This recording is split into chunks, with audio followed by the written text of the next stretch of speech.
were held for his fellow officer, Eric Estrada. Sergeant Lee Sorensen was 56 years old. He is survived by his wife, Lynette, and their 3 children. He served 17 years as a law enforcement officer. 16 of those were with the Garland Police Department. Now, he was recently promoted to sergeant. He planned to be sworn into his new role August 22nd, just 5 days after the shooting.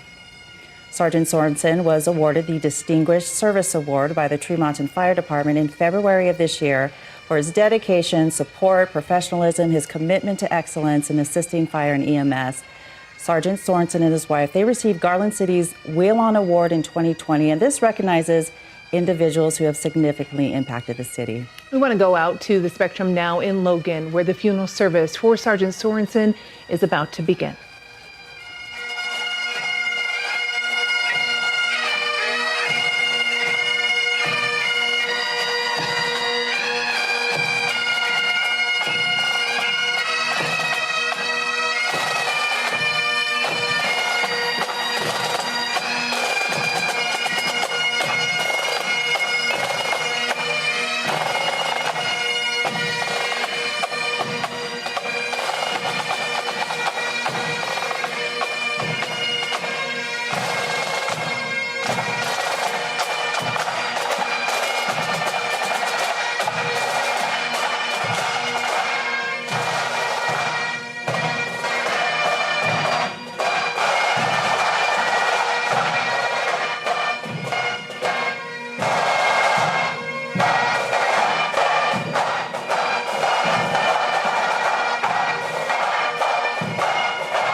Order, arms.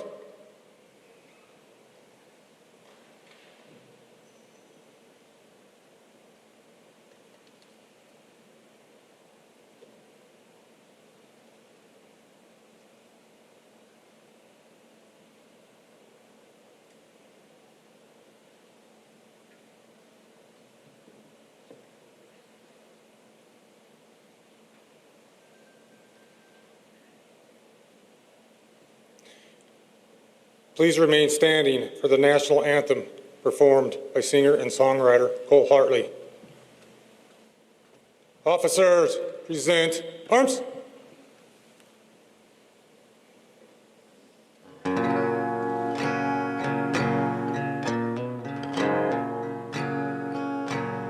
Oh, say, can you see by the dawn's early light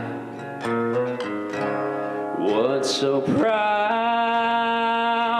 we hailed at the twilight's last gleaming,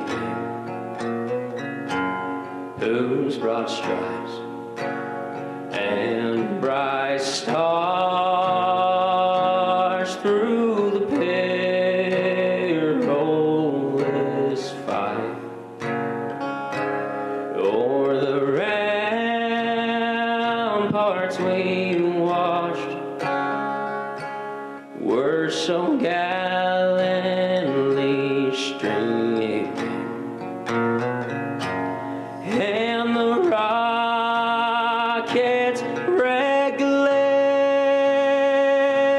the bombs bursting in air, gave proof through the night that our flag was still there. Whoa, say does that star-spangled banner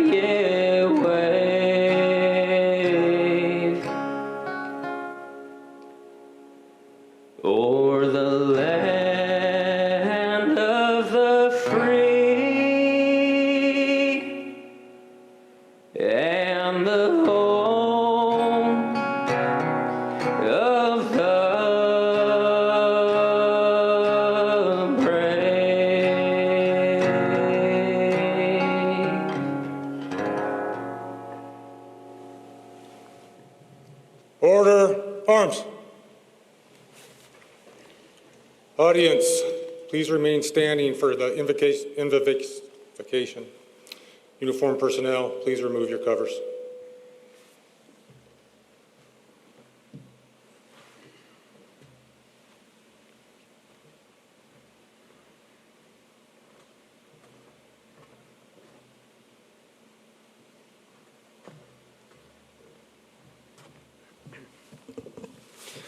Our dear Heavenly Father, we're grateful that we're able to gather here and celebrate the life of Lee. Heavenly Father, we're so grateful for Lee in our lives and the jokes and the laughs that we all enjoyed with him. Heavenly Father, we pray as we go throughout this service that we can always remember Lee and for who he was. And we're so grateful for him and the service that he gave to all of us in the community. Heavenly Father, we ask a special blessing upon Lynette, Lacey, and Landon. We pray that they may be able to feel Lee's love and that we can always feel of our Savior's love, that we know that we'll see Lee again and that we can always rely on Thee through this hard time and those that come. And we pray for Thy Spirit to be here today, and we say these things in the name of Jesus Christ. Amen. The audience will please be seated.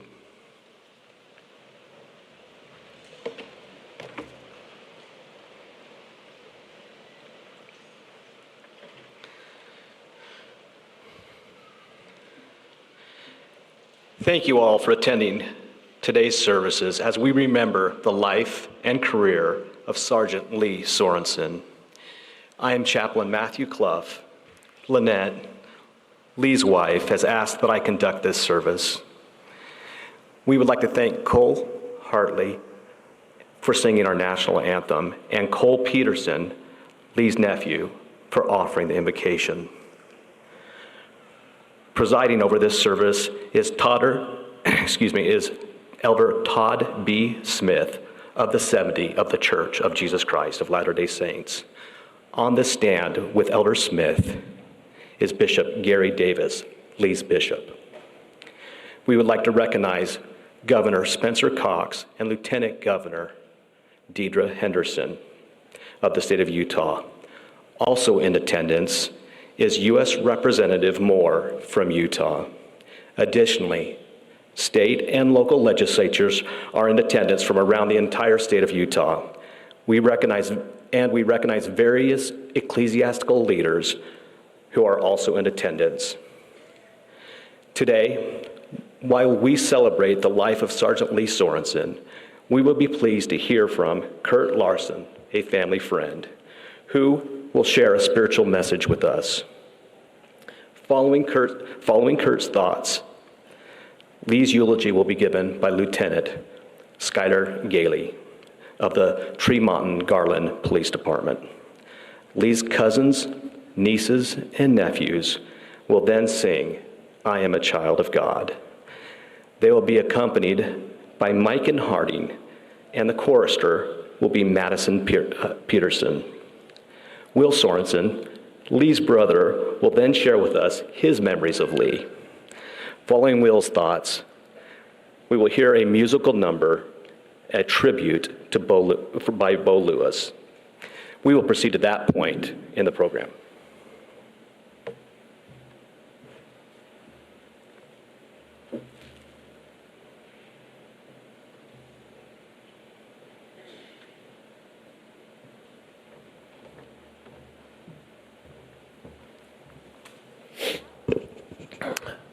Lynette, Lacey, Landon, thank you for this opportunity to pay tribute to my friend Lee. My grandmother once told me, nothing that can be said at a funeral will change the life of the person that has lived. In this case, I hope I can do justice to the life that Lee lived.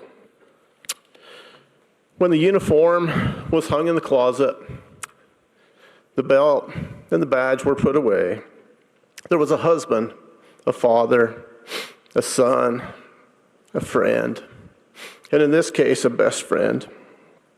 I would like to share a few experiences with Lee that helped define the person he was.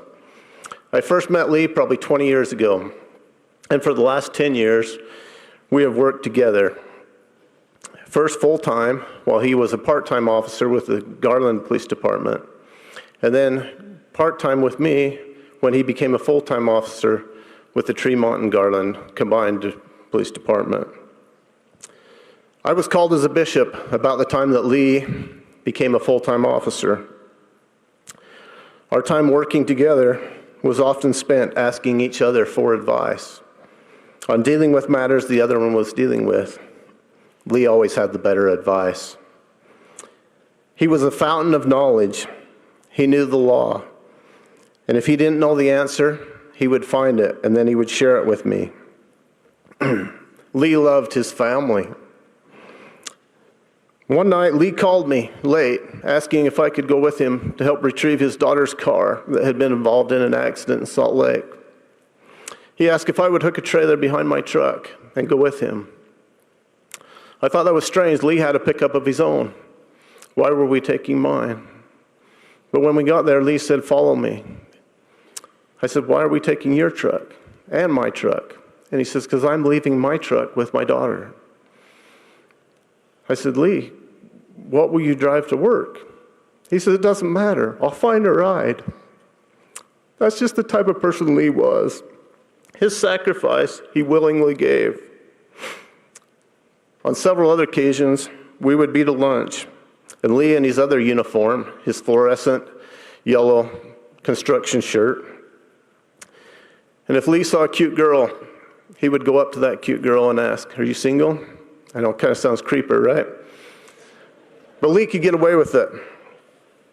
And he'd say, "Because I have a son, and he needs a date." And most of the time, because of Lee's pleasing personality, the girl would consent, and Lee would leave Landon's number with him. If any of you knew Lee, right now he would say, and so I'm going to say it for him, if there's any cute girls out here that want Landon's phone number, his number is 435. Lee loved agriculture. Every June I would get a call from him, and he would ask, "Can you smell that? They started cutting hay today."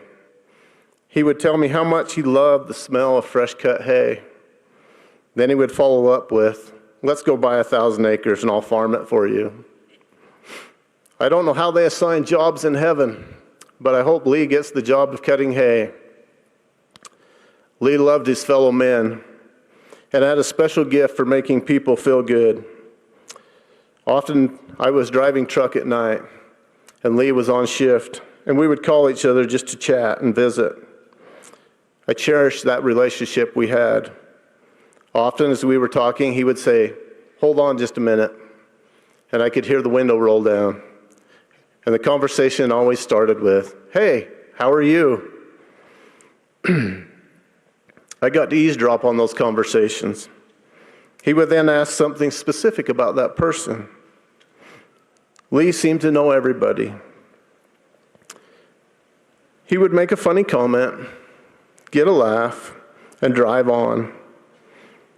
Once during a time when there was a lot of disdain in this country for police officers, directed toward police officers, I asked Lee what he would do when confronted in that situation. And he said, I'd talk to them. Given the chance, I think Lee could talk and de-escalate any situation. He had that gift. Lee also knew where to turn for peace and direction in life. It wasn't very often when Lee would share his feelings on Jesus Christ. But when he did, it was sincere and powerful. At one point, I was dealing with some pretty tough stuff in my life. Lee was perceptive and a true friend. He was worried about me. He personally called a guy he knew through the peer support team and got me somebody to talk to. But then he did something that I will never forget. He said, "You need a priesthood blessing." Well, I'm probably not the best one to give it to you. I'm willing and I'm offering. And then he shared his beliefs and his testimony in Jesus Christ. He talked about the atonement of Jesus Christ. The atonement isn't just to wash away our sins, but also to help us overcome sorrow, to right the wrongs we have received. In the book of John we read, "My peace I leave unto you, my peace I give unto you."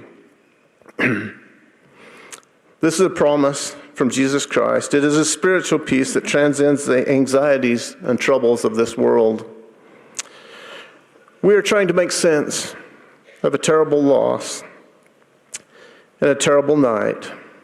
I know I second-guess myself and wish I could spend the last times we had together longer and differently. But we don't need to understand. Christ is the only one who can heal us and bring us peace, and we will heal. This peace doesn't come in a big moment. It happens during the small, quiet moments, usually when chaos is happening all around us. It is in the moments we take Christ's name upon us and act as he would. That was Lee. I once had a homeless individual who ended up seeking me out as a bishop.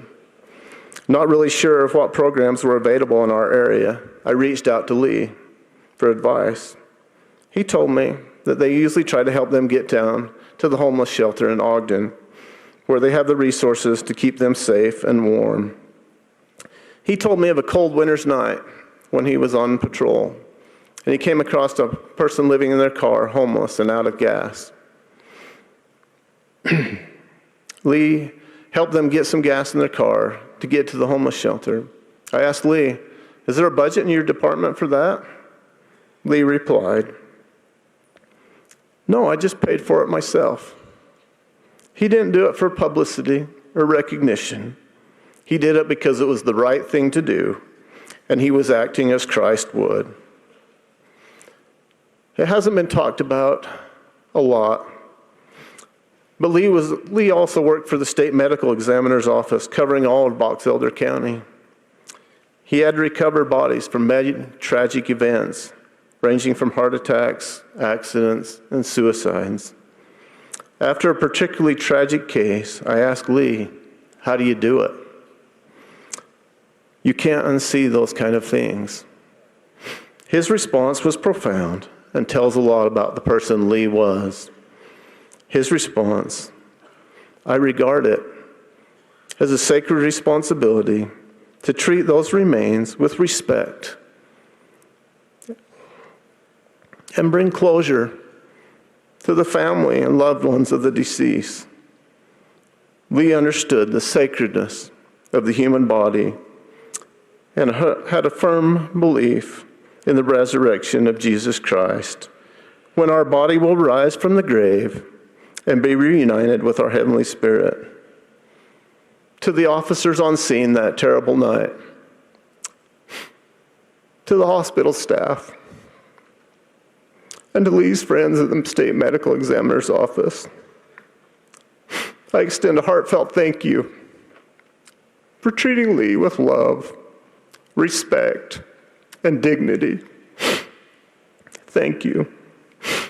In the book of Alma, we are taught, as soon as the spirits of men depart from this world, from their mortal bodies, they are taken home to God. And those who were righteous are received into a state of happiness and rest and peace, where they can rest from all their troubles and sorrow. That is where Lee is now, at peace, free from sorrow. One thing that Lee didn't like,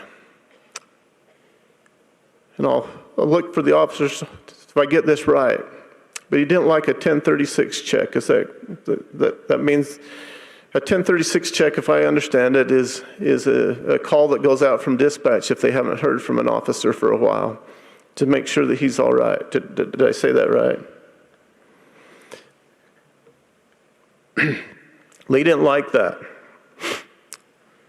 To Lee, if he got 1036 checked, it meant that he hadn't been doing anything. And he didn't want anybody to think that he hadn't been doing anything. So he tried to make sure he had something to show that he was working.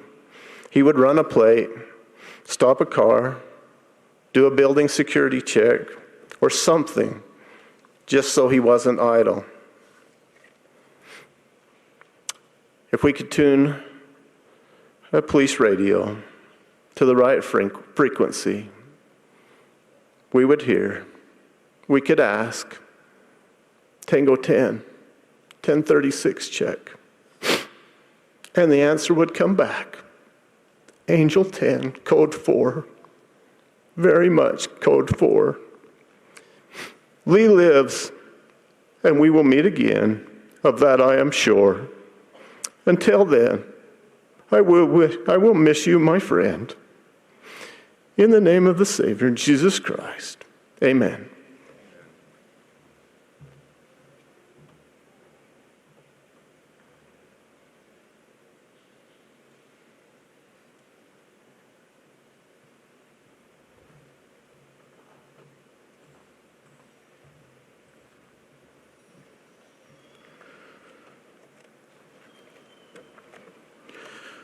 First off, I'd like to thank the family for the honor to read Sergeant Sorensen's obituary today. The family wrote this, I didn't, and they put the best words to Lee that could be said. There is no higher honor than human service. To work for the common good is the greatest deed. The author is unknown. Sergeant Lee Daniel Sorensen died on August 17th, 2025, in the line of duty defending the lives of the community that he loved and served. Lee Daniel Sorensen was born on October 3rd, 1968 to Leon and Annette Sorensen. He grew up in a large family and was a lifelong resident of Garland, Utah. He was active in his faith, and he earned the honors of Eagle Scout and Order of the Arrow. He graduated from Bear River High School in 1986, where he was active in FFA, rodeo, and the swim team. This past year, he graduated from Utah State University with a bachelor degree of science in agriculture. He served a 2-year mission for the Church of Jesus Christ of Latter-day Saints in Venezuela, where he learned to love the people and the culture that surrounded him. While he served in Venezuela, he learned to speak fluent Spanish, which later helped him in his law enforcement, or later helped him as a law enforcement officer. Lee married his high school sweetheart, Lynette Peterson, on August 18th, 1994. Lynette celebrated their 31st anniversary the day after Lee's passing. This isn't in there, but I talked to Lee a couple days before, and he was expressing to me how much he was looking forward to that anniversary. So he loves you, Lynette. They welcomed 3 children during their marriage, Lacey, Landon, and Annalise. Lee loved his family more than anything and encouraged his children and wife in whatever they were doing. He also cherished his nieces, nephews, and looked forward to their visits, whether it was to help with a project or just some playtime. Lee's love for serving in the community and law enforcement began 16 years ago when he became an officer for Garland City. He became an advanced emergency rapid response alert training instructor, and an EMS instructor, which gave him the knowledge and ability to respond to all types of situations and interact with first responders throughout the community of Box Elder County. He enjoyed community policing, especially when he was on his bike, since it gave him the opportunity to stop and interact with citizens wherever he wanted to. The county fair was one of Lee's favorite annual events, which included his most favorite part, the parade. His love of teaching others led him to become an EMS instructor, and a field training officer.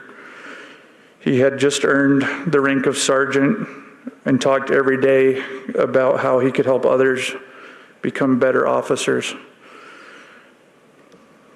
The respect and empathy he felt for the deceased and their families led him to become the medical examiner investigator for Box Elder County. He was able to interact with many agencies over the last 2 years in his capacity, and the service was one of the highlights of his career.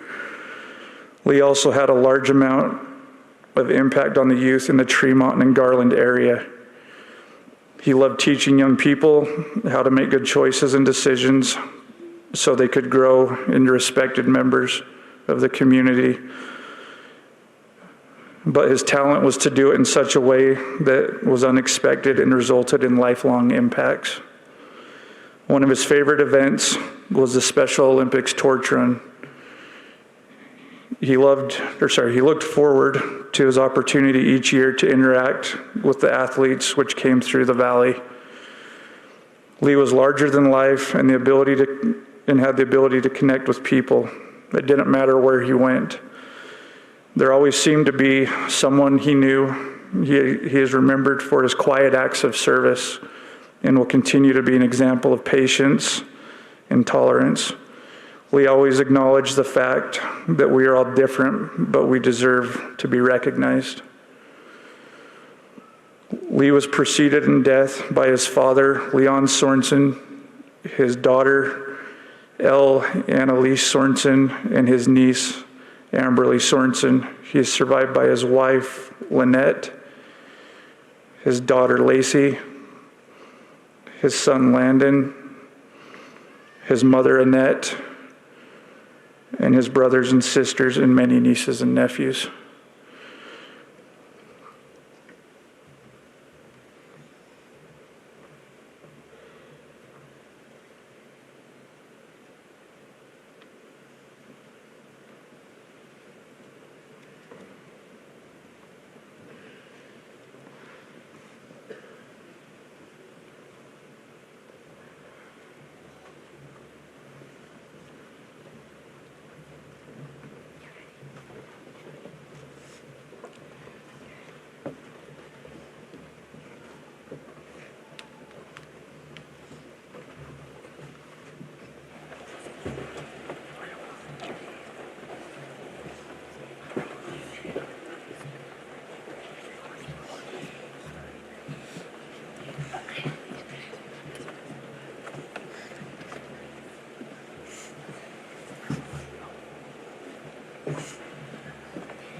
What an act to follow. first off, I'd like to thank Brother Larson and Lieutenant Gailey for the comments that they made. You took my gut in my talk. I can sit down now. One thing about me is I have alternative things, but you are going to hear some of a repeat for some of the beginning. But what an honor it is to be able to talk at my brother's funeral. Lee Daniel Sorensen. Lee is a husband, a father, a son, a brother, an uncle, a cousin, a nephew, and a list of a whole lot more. But one thing about Lee was he was a friend to all that knew him. I don't have time to tell all of Lee's accomplishments in life, but as you heard his obituary, how much more could you ask for somebody to accomplish the things that he did?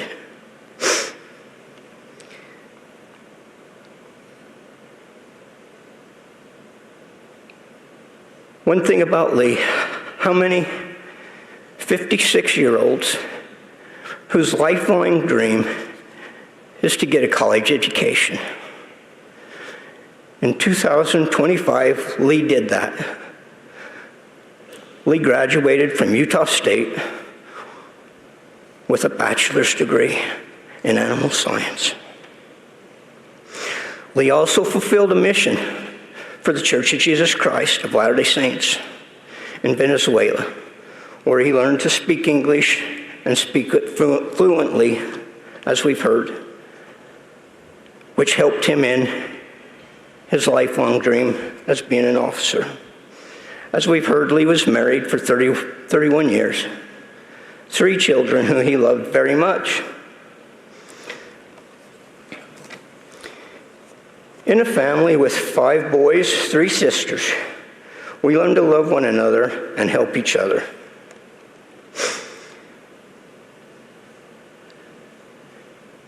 And sad to say, we even learned how to fight, which is not necessarily something we were proud of. Our dad taught us to watch out for one another, taught us to take and have each other's backs, to stick together and love each other, no matter what. Lee worked hard his entire life. Lee had 2 or 3 jobs at the same time, all the time, always working.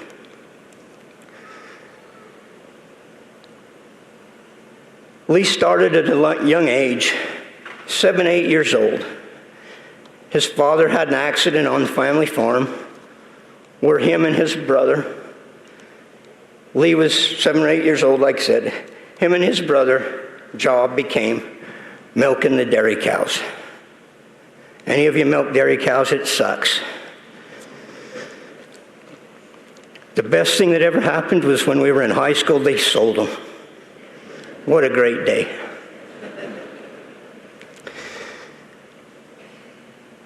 Lee was a peacemaker.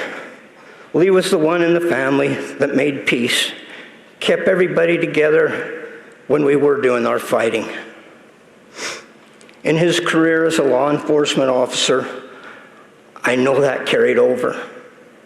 As we heard earlier, Lee was patient. I've heard stories of Lee's patience and the things that he did. One thing that I've heard is he could de-escalate anybody, and he could get them talked down out of a bad situation. What an incredible trait to have. Why can't more people in this world have that trait? Why can't we love one another? Why can't we be the child of God that our Heavenly Father wants us to be? I want to share a few stories that have been told to me within the last 2 weeks that represents Lee and what Lee believed and what Lee stood for. I'm going to start with one right off the top that I didn't actually have to write down. There was a time my mother was driving through town. She gets a phone call from her son, Lee, asks her, You got your seat, or asked her, what are you doing? She's like, going in town. You got your seatbelt on? No. You want to pull over? I'll give you a ticket. But then in the same sense, I've had people, one guy in particular told me that he was pulled over by Lee 3 different times for no seatbelt. He let him off the first 2 times. The third time, he gave him a $100 ticket, he said. But the thing was, he had his grandkids or kids in there with him, and he took and talked about safety of having your seatbelt on and why you should have your seatbelt on. That was Lee. That was how Lee handled everything.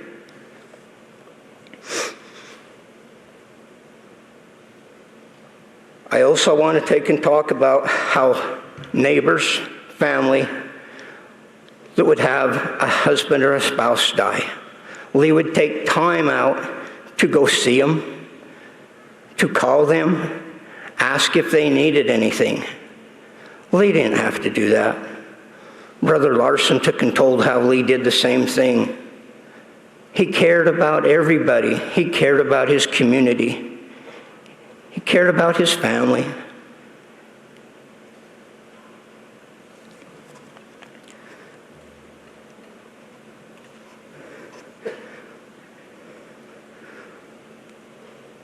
Some ladies at some grocery store over home told a story how when they'd get off of a late night shift, Lee would park back where their cars were parked when they were getting off, so they could get into their cars to be safe and not have to worry about anything happening to them.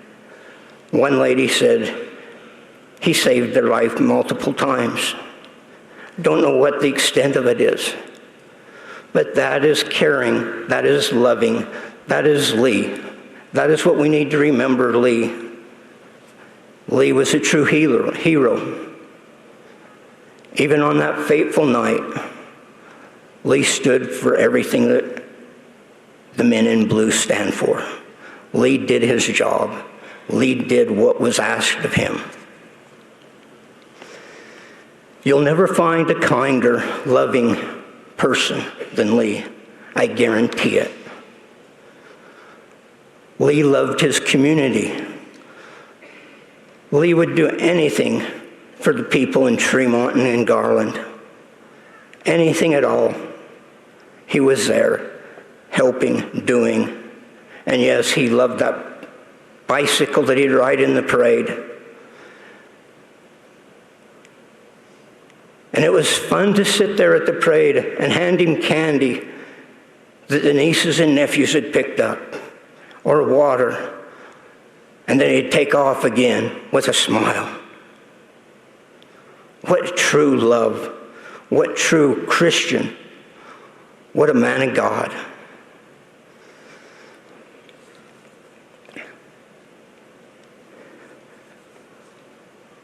Lee loved his job, but he loved his family. Lacey, Landon, Lynette, he loved you very much. But one thing about it, Lee isn't sad. Lee's in a better place. Lee gets to play with Annalise. Meadow, you won't have Lee to play with dolls anymore. He's got Annalise and Amberly to play with, to take care of them till their family can get home. The community came together with charity and love when this incident happened. Let's not lose the fact that 2 great individuals lost that night and their families. Let's be true heroes and keep the love and the charity going. Charity is the true love of Christ, which we all need to have. I appreciate the opportunity, Lynette, that you gave me to talk about my brother. I love him very much. I love my brothers. I love my sisters. I know we don't tell it to each other very often. But next to my own family, you guys are the greatest. And at this time, we must pull together and help get through this sorrowful time. And I say this in the name of Jesus Christ. Amen.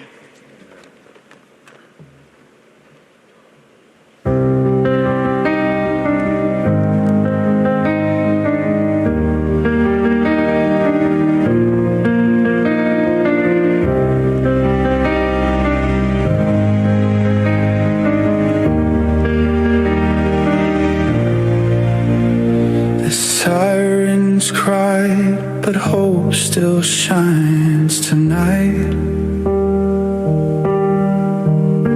2 stars now guide us with a steady light. Their courage lives in every street we roam,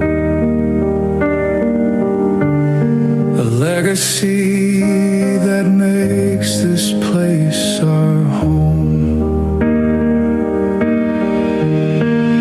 Shadows fade in daylight. Strength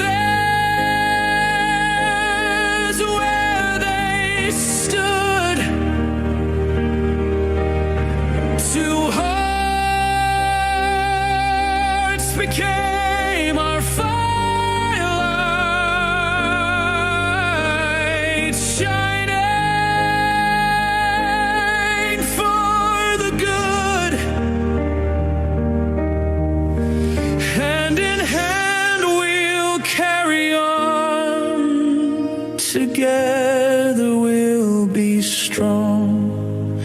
Their memory reminds us all that hope will lead us on.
On behalf of the Sorensen family, we would like to share our deepest appreciation to those in attendance today. Lynette, Lee's wife, has expressed her gratitude for the outpouring of love that she and her family have felt from the community, both near and far. The Sorensens are grateful to the many officers from around the state of Utah who have showed support through the various acts, which include standing with Lee and filling in for Tremonton-Garland Police Department. We would like to offer a special thanks to Chief Chad Reyes with Brigham City and Chief Simmons with Logan City and other surrounding police departments for their efforts to make today's service a special tribute to Lee. Finally, the Sorensen family would like to thank Lee's peers with the Tremonton-Garland Police Department, who, even in their time of pain and anguish, have been a constant support to her and her family. Our closing speakers will be as follows. Officer Colton Buckley, who will be followed by Officer Grayson Jackson. Both worked with Lee at the Tremonton-Garland Police Department. Following Officer Jackson, we will hear from Chief Dustin Cordova of the Tremonton-Garland Police Department. Our concluding speaker today will be Governor Spencer Cox. Upon completion of Governor Cox's remarks, the benediction will be given by Aaron Sorensen, Lee's brother.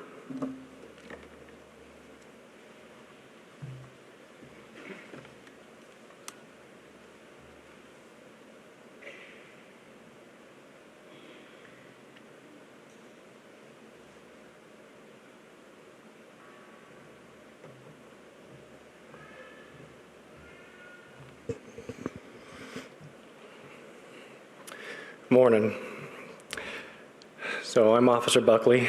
I've been in law enforcement for 9 years. The last year and a half has been with the Tremonton-Garland Police Department.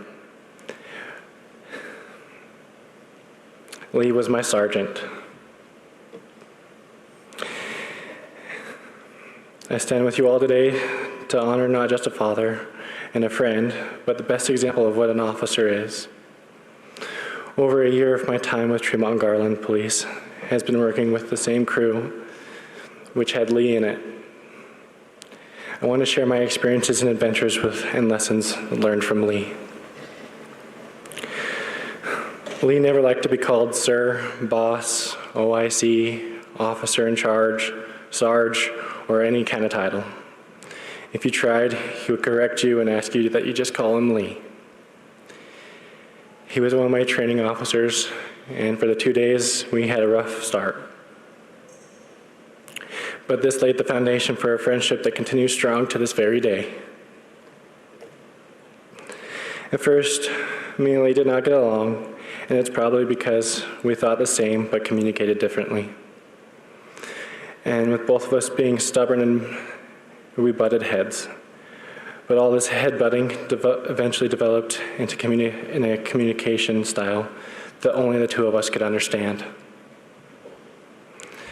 That's the type of officer Lee was.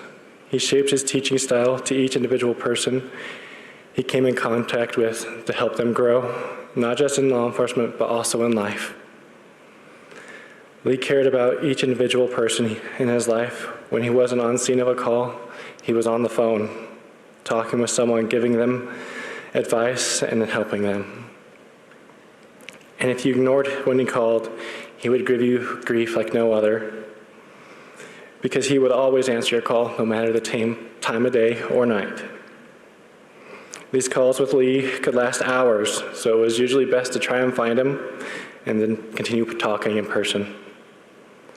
The conversation usually started with a message from Lee, sending a U.S. state code or a case to read, and asking your opinion, which would then lead to a conversation exploring each and every possible viewpoint and how each could be defended.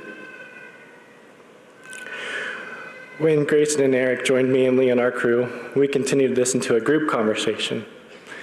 We would meet in random locations in town and all park and get out of our vehicles and talk. This would eventually develop into what is known to be lunch and learn, where we would meet at midnight at the department for lunch and discuss whatever topic we had come up with for the night. The goal behind this was not to only help us with our law enforcement knowledge, but also to help make sure we had enough training hours for the year, so that our admin would not have to worry about our crew not having enough hours to keep our certifications.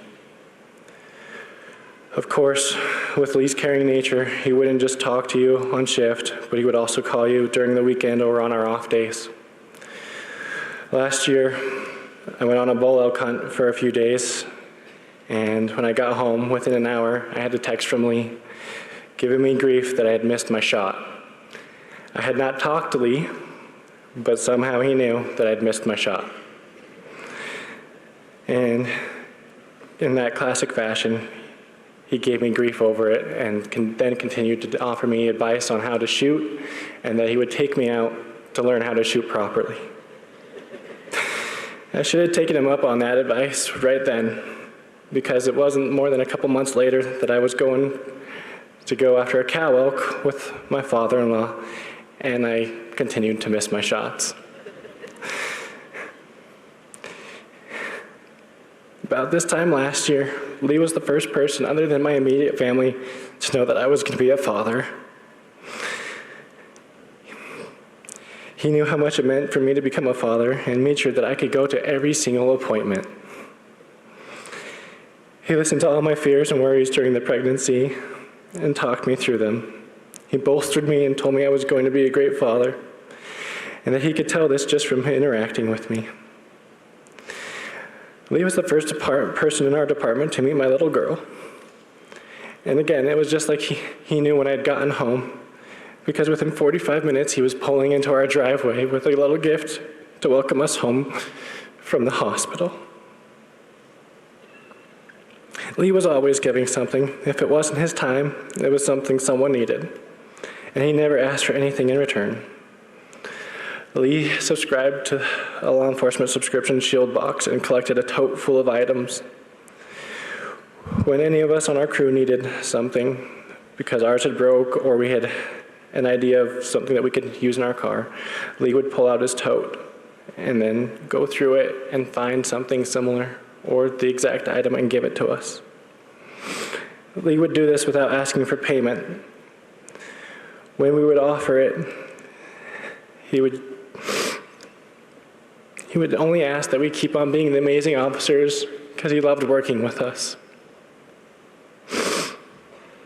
For the last 8 months, Lee led our crew as officer in charge because we were down a sergeant.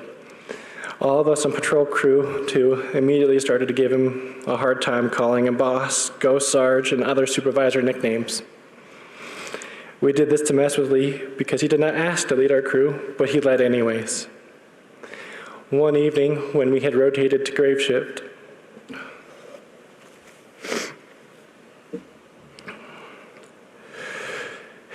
Lee had gone inside to get something, and we had all decided as a patrol crew to mess with Lee. One of us got a window marker and went out to his patrol car. We started drawing sergeant stripes and a supervisor title on it. We did this all without Lee knowing. And we finished our briefing and we promptly went our separate ways. I had only gone 3 blocks when a chat came across our computers telling us we were all fired for defacing police property. We all answered that we had no idea what he was talking about and maintained our innocence. As cops, we all know our Fifth Amendment right is to not self-incriminate. Lee told us that he would be out of service for the next little while to rewash his car of our vandalism. So when the opportunity came for Lee to put him for sergeant, our whole crew nominated him because we were afraid that he wouldn't do it himself. But Lee was a smart man, and he figured out what we were doing and put in for it himself. On August 7th, the day of the test, I sent him a good luck text. I wanted him to be my sergeant. I loved working with him and for him. And when the decision was announced that he had accepted, I immediately sent him a congratulatory text. Lee, being a humble person, he tried to convince me that our department email had been hacked and that I was mistaken. Unlike Braden, I could not be fooled and knew that my mentor had achieved a hard-earned and well-deserved position. Lee, I'll see you in a couple hours to continue our discussions and learning at midnight like we always do. Love you, Dad.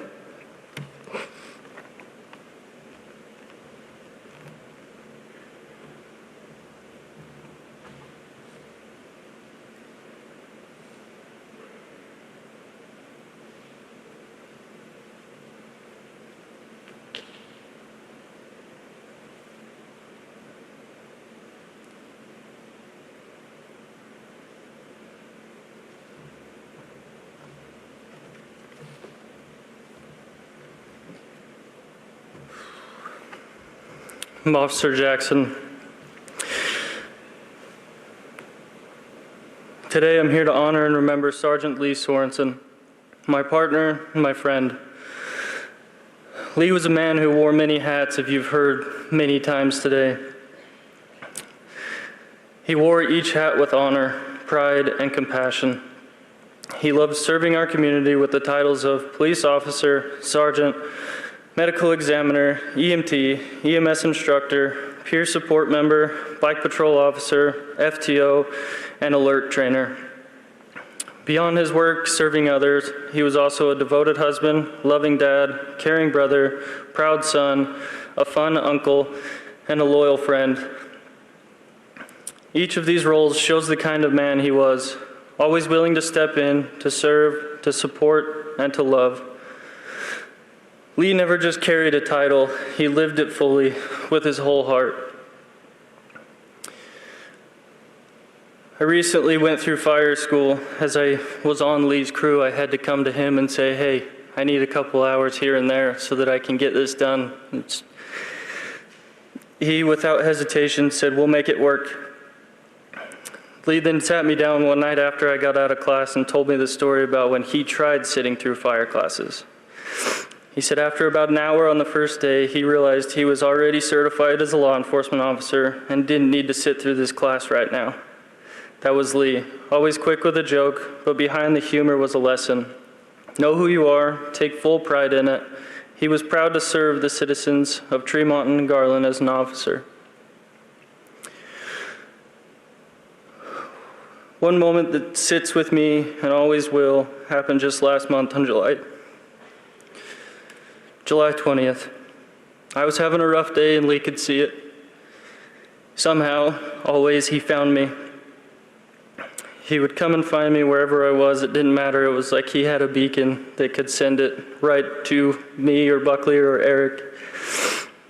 He pulls up next to my truck, looked at me, and without me even saying anything, he said, go home, see your wife, hug your baby. It may have been midnight, but he was adamant. That was Lee's way. He understood what mattered most, and he reminded us to never lose sight of it.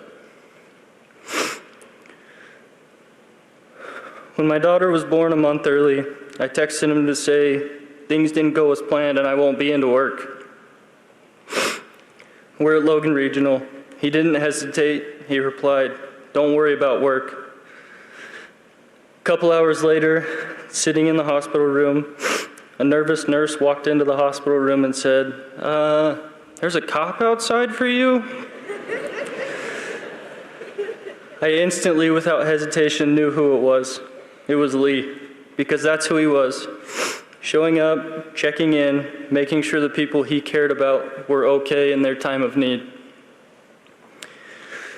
Today we grieve as a community, as a family, as friends, and as brothers and sisters in uniform. But I also believe the grief we feel is a message from Lee himself. It's his way of reminding us, hold each other tight, protect the ones around you, and don't forget to laugh. I want everyone to look around at everyone in this room today. We are all here because an amazing man made an impact on us. Lee was more than a protector in uniform, but a man who made sure those around him were cared for, laughed with, and never felt alone. So let's honor him by living like Lee. Let's take care of each other, and because Lee wouldn't want it any other way, make sure to throw in a few good jokes along the way. Thank you, Lee, for your service, your friendship, your wisdom, and your humor. I can't imagine a better individual to protect our loved ones in heaven. Always be honored, always loved, never forgotten.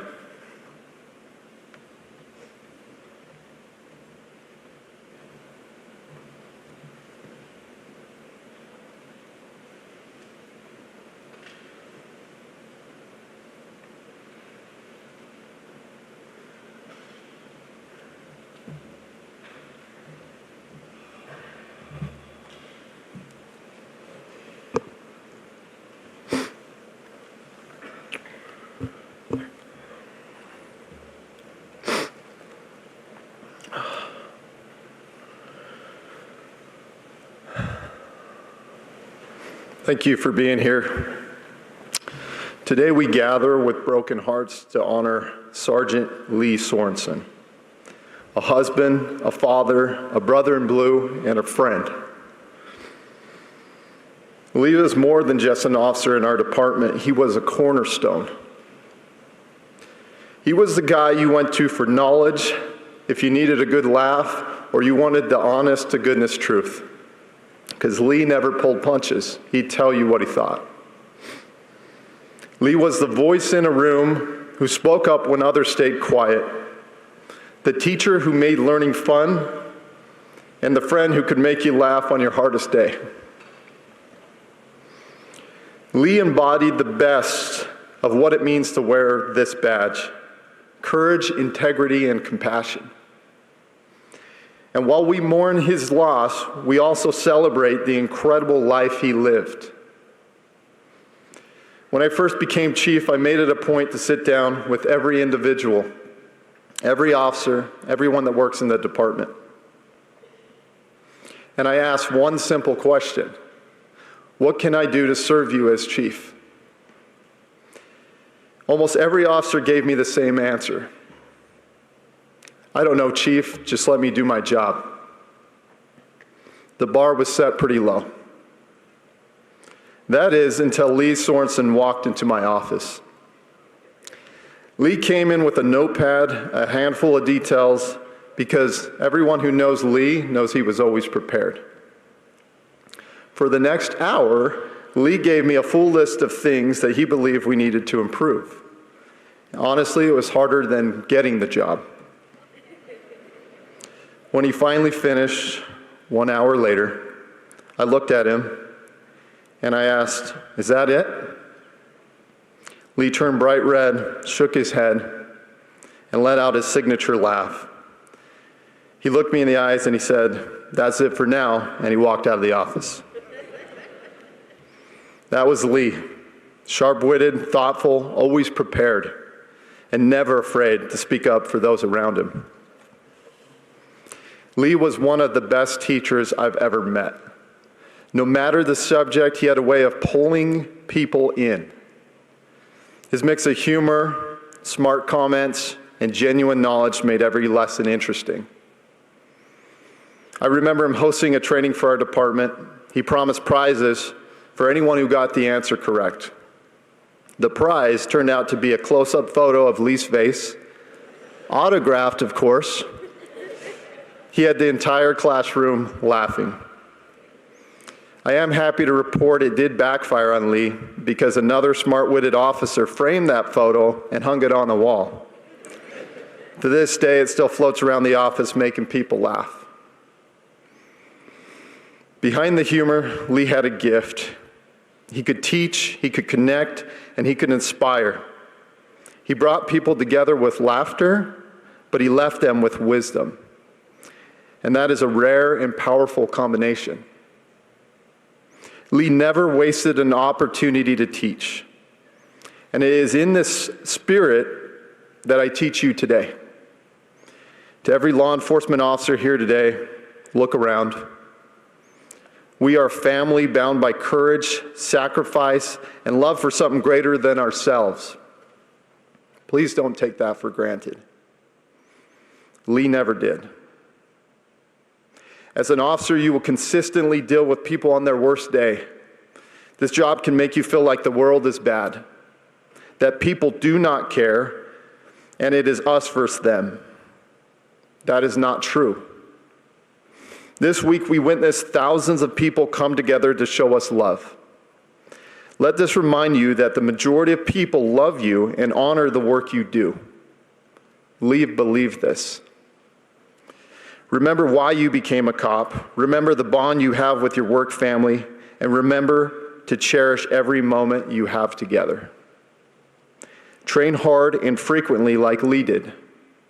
And never forget, when the darkest hour hits, we are the light in the darkness. We are the protectors who shield the innocent from evil, and we are the ones who run towards the danger like Lee did.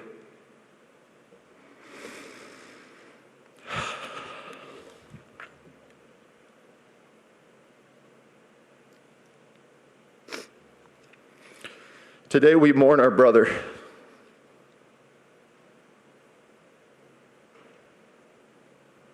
Who gave everything in the service of others.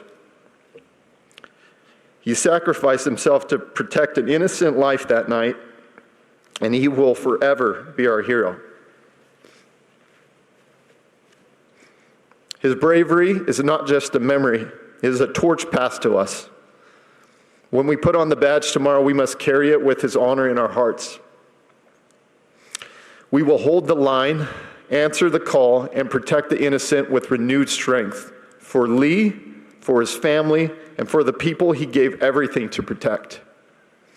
That is how we honor him, and that is how his spirit lives on. Before I close, I just want to say this. In these dark days, we have seen light. The overwhelming support from fellow officers, from citizens, from leaders across our state has carried us through this. To every person who has stood with us, prayed for us, and showed love for Lee and his family, thank you. Your kindness has been a shield. It reminds us while evil can strike, it will never overcome the good that lives in the hearts of so many. We'll miss you, Lee, and we'll always love you. Thank you.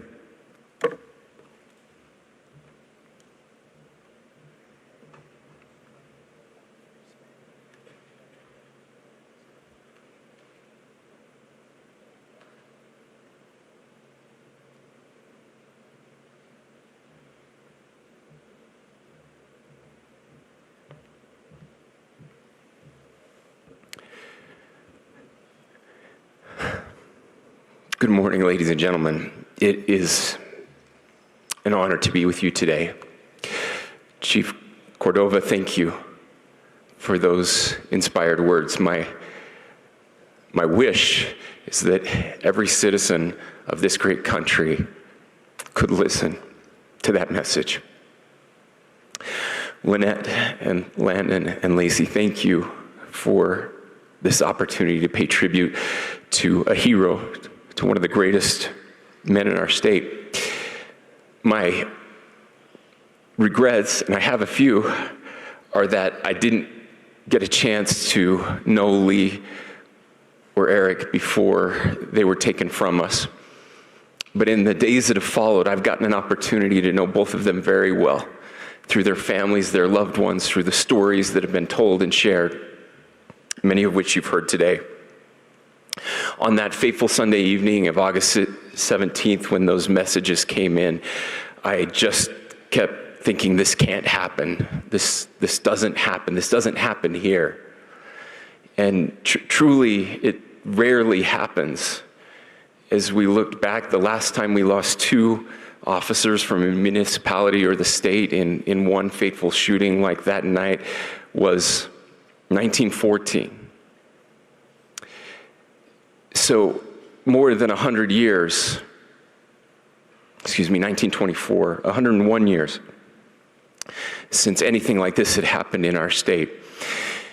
And so, as I mentioned yesterday, less than 24 hours later, I found myself in the medical examiner's office.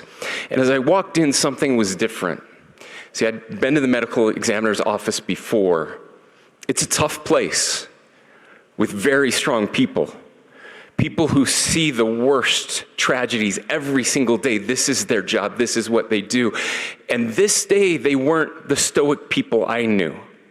The tears were flowing, and I couldn't understand why, what was different. This wasn't, sadly, the first time they'd had to deal with tragedy like this. And that's when I learned that Lee was one of them, that he was an investigator for Box Elder County, that these were his colleagues called upon to do the worst possible thing. And then they started telling me stories about Lee and Lynette, both of whom they had worked with, and how much they loved and adored these 2 human beings. And then the family came in, and I got a chance to meet them. And sadly, in my job, I get to be with people on a lot of their worst days. But I had never seen what I saw that day. I found out it was their 31st wedding anniversary. And somehow, through through the darkness and the tears, Lynette was comforting everyone else. And I learned a lot about them that day and the couple that they are. You've heard a lot about Lee's career, but nobody's talked about the first part of that career because it was very short. And I'm going to talk about it because when I asked her to tell me about Lee, this is when I knew Lee was my kind of people. Lee actually started with the Highway Patrol, and his first assignment was in Salt Lake City. And it didn't take very long for Lee to say, "Can I get transferred to Box Elder County?" And they said, "Well, we don't really work like that." He said, "Okay." And the next thing everyone knew, he was working in Box Elder County. That's when I knew everything I needed to know about Lee. He needed to be back in Garland, back in Tremonton, back with his people. Now, we talk a lot about serving others. If you listened and paid attention to the list of service that Lee and Lynette give to the people in their county, yes, law enforcement is at the center of that, but there is so much more. Whether it's 4-H, Special Olympics, EMS trainings, their lives have been about service. There's something else unique that has happened in this tragedy, and it's the timing of this tragedy. It happened on Sunday night. That next week is the Box Elder County Fair. Now, for those of you who are not from Box Elder, you can't understand what this week means to the people who live there. Imagine if Christmas lasted 5 days. That's the county fair. Everyone lives for this time. It's a time of celebration, a time of joy, a time when the county comes together. It's like a giant family reunion that just keeps going on and on and on. Multiple nights of the rodeo, a horse parade before the rodeo that everyone comes out to see. The young people who have been growing their animals for the year come together to sell those animals, to raise money for school and other things. And everybody comes to buy those animals. There's nothing like it. Actually, there are some things like it in rural America. But it's really special. And I'm so grateful I've had a chance to be a part of it on a few occasions, including this year as I got to go to the rodeo. As I say that because that time of joy and celebration, that 5-day Christmas turned into something else. There was still some joy and some celebration, but it turned into 5 days of community mourning. Mourning with those who mourn. The love and the tears and the hugs and the sadness. The riderless horses coming into that arena every night, representing those two brave men who gave their lives to serve their community. And then something magical. As all those kids came to sell their cows and their pigs, their sheep, 30 minutes before that, there was a little fundraiser to raise a little money to help these families. Pretty small communities. And the number just kept going up and up and up.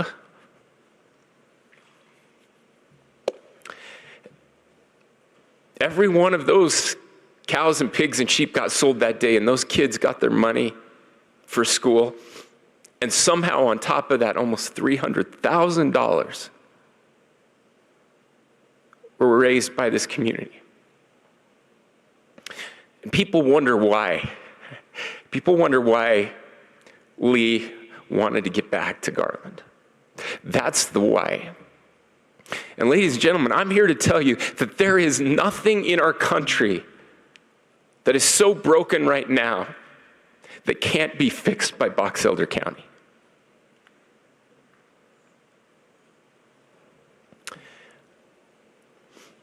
I was speaking with Mayor Holmgren, the mayor of Tremonton, and he reminded me that Jesus was referred to as the Good Shepherd. And I know a little bit about sheep herding. My uncle, my cousins raised sheep, and I used to spend my summers on the mountain herding sheep with my cousin. We were 15, and somehow they would leave the two of us alone for a week. No cell phones, herding over 1,000 sheep.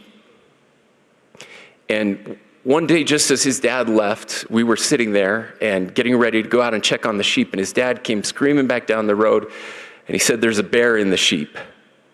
And I grabbed the 30-06 and followed my uncle as we ran towards those sheep to protect them from that bear. It's as scared as I'd ever been. I thought, this is crazy. Why are we running towards this bear? Is much bigger than us.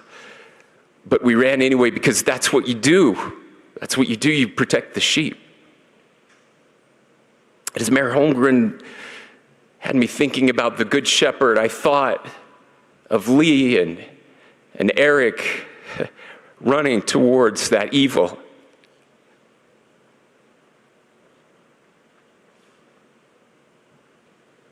And I thought of the Good Shepherd running to them.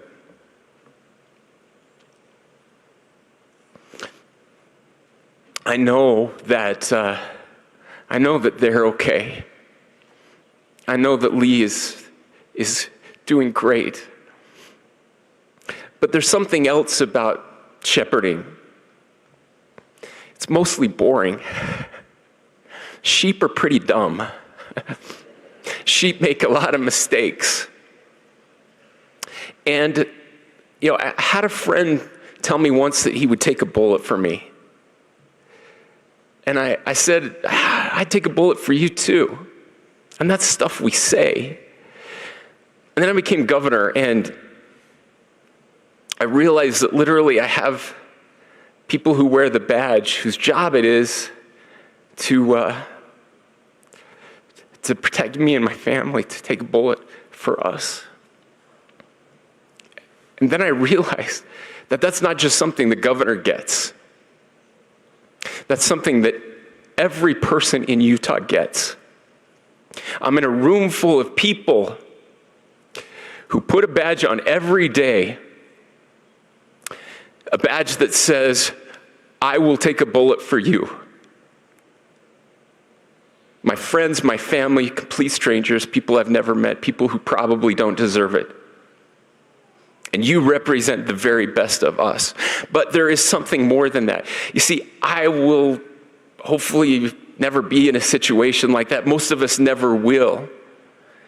And that's the magic of Lee and Lynette. Now, I pray every night that none of you who put on those uniforms will ever have to go through what happened in this terrible place at this terrible time. And I hope our hearts remember that there are other people impacted as well. Deputy Allred and his canine Azula. Sergeant Brager, who was the arresting officer on scene. Everybody in this police department who's been so impacted. There are many, many victims here. Let's not forget them. But more importantly than all of that is this. Lee was not just willing to take a bullet for all of us. Lee was willing to wear out his life in service to all of us. And that's the boring part of shepherding. It's giving back every single day. It's showing up. It's treating others with goodness and kindness and respect. It's helping with the Special Olympics and 4-H.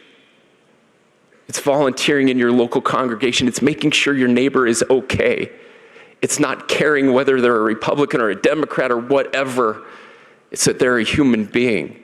That's what Lee and Lynette have taught me. And so we have this arena filled with people to pay tribute to a hero who died protecting us. But I like to think that if this funeral had happened 40 years from now, when Lee was in his 90s, that it would have looked a lot like this. Because he had given his life in service every single day to making us all better people. Now, I don't know what it's like in heaven, but I know that we've needed some rain. And I know that somebody who got a degree in agriculture knew that we'd been praying for rain for a long time. And I don't know if those are tears that were falling from heaven this week, or if Lee went into his boss up there and made it clear that we needed some help down here. But I'm grateful that Lee is watching over all of us, and especially his family. May God bless us as we keep his memory alive. Thank you.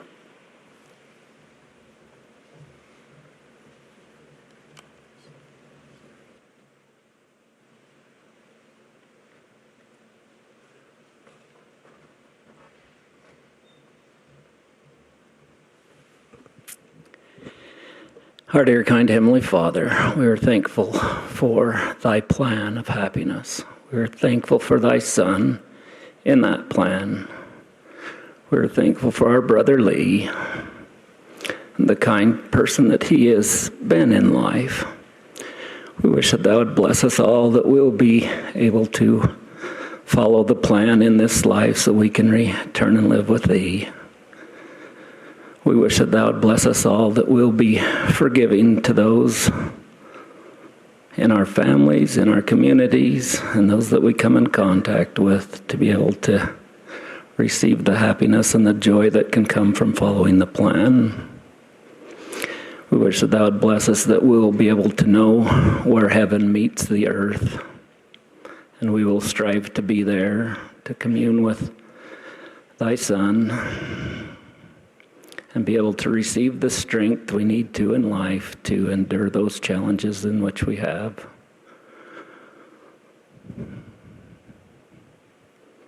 We pray that we will be able to know what to pray for in the weeks and months to come, that as we pray to know what thou would have us feel and have us say, that we will feel thy Spirit and to be able to be comforted to do those things. We say this humbly in the name of thy Son, Jesus Christ. Amen.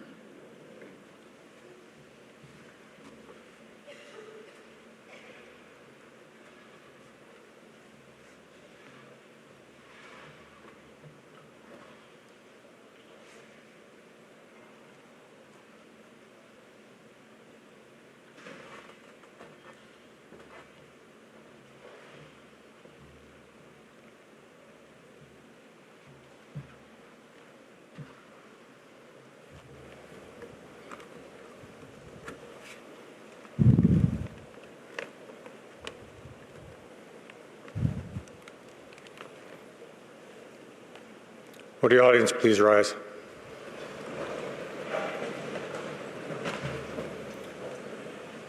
Uniformed personnel, please don your covers.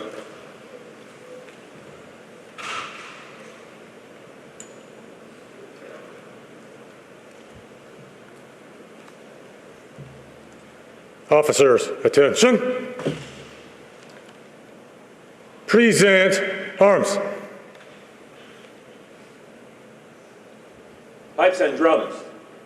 Scotland the brave, rowan tree, for force. By the right. 1, 2.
You're watching the funeral service for Sergeant Lee Daniels Sorensen, an incredibly beautiful and powerful service there as they are now heading out of the spectrum there at Utah State University there in Logan.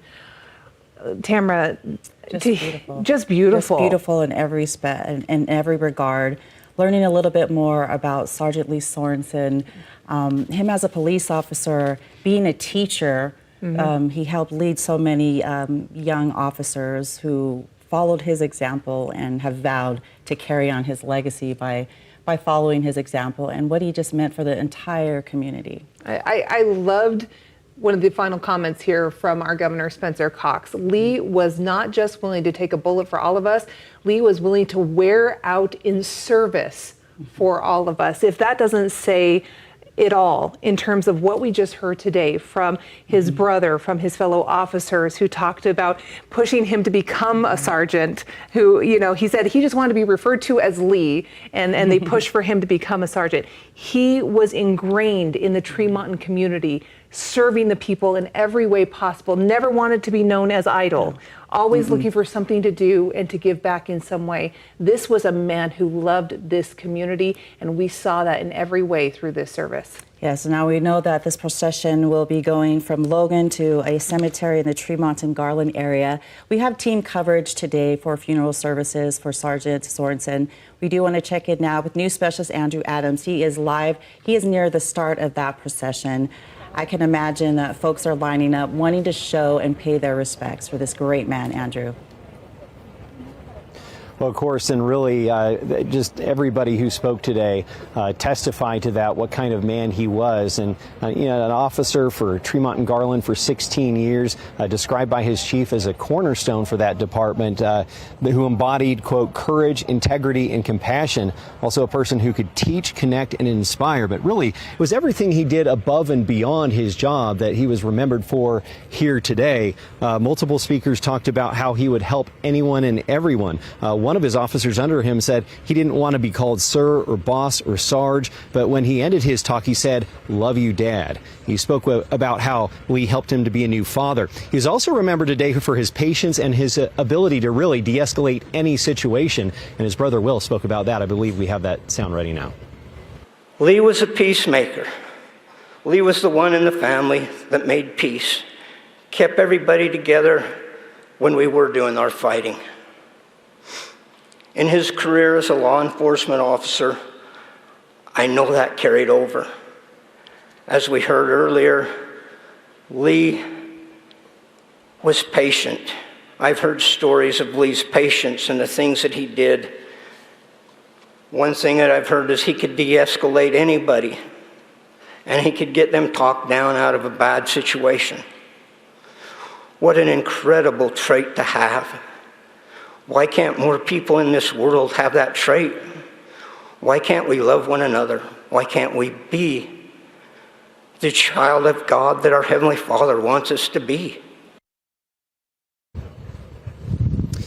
Some additional impactful moments from the funeral today. The governor said it had been 101 years since anything like this had happened in the state, and he said he wished he could have been able to get to know Lee better before his passing, but he said that one thing that stood out to him, described him as his kind of people, was basically early in his career when he started with Utah Highway Patrol.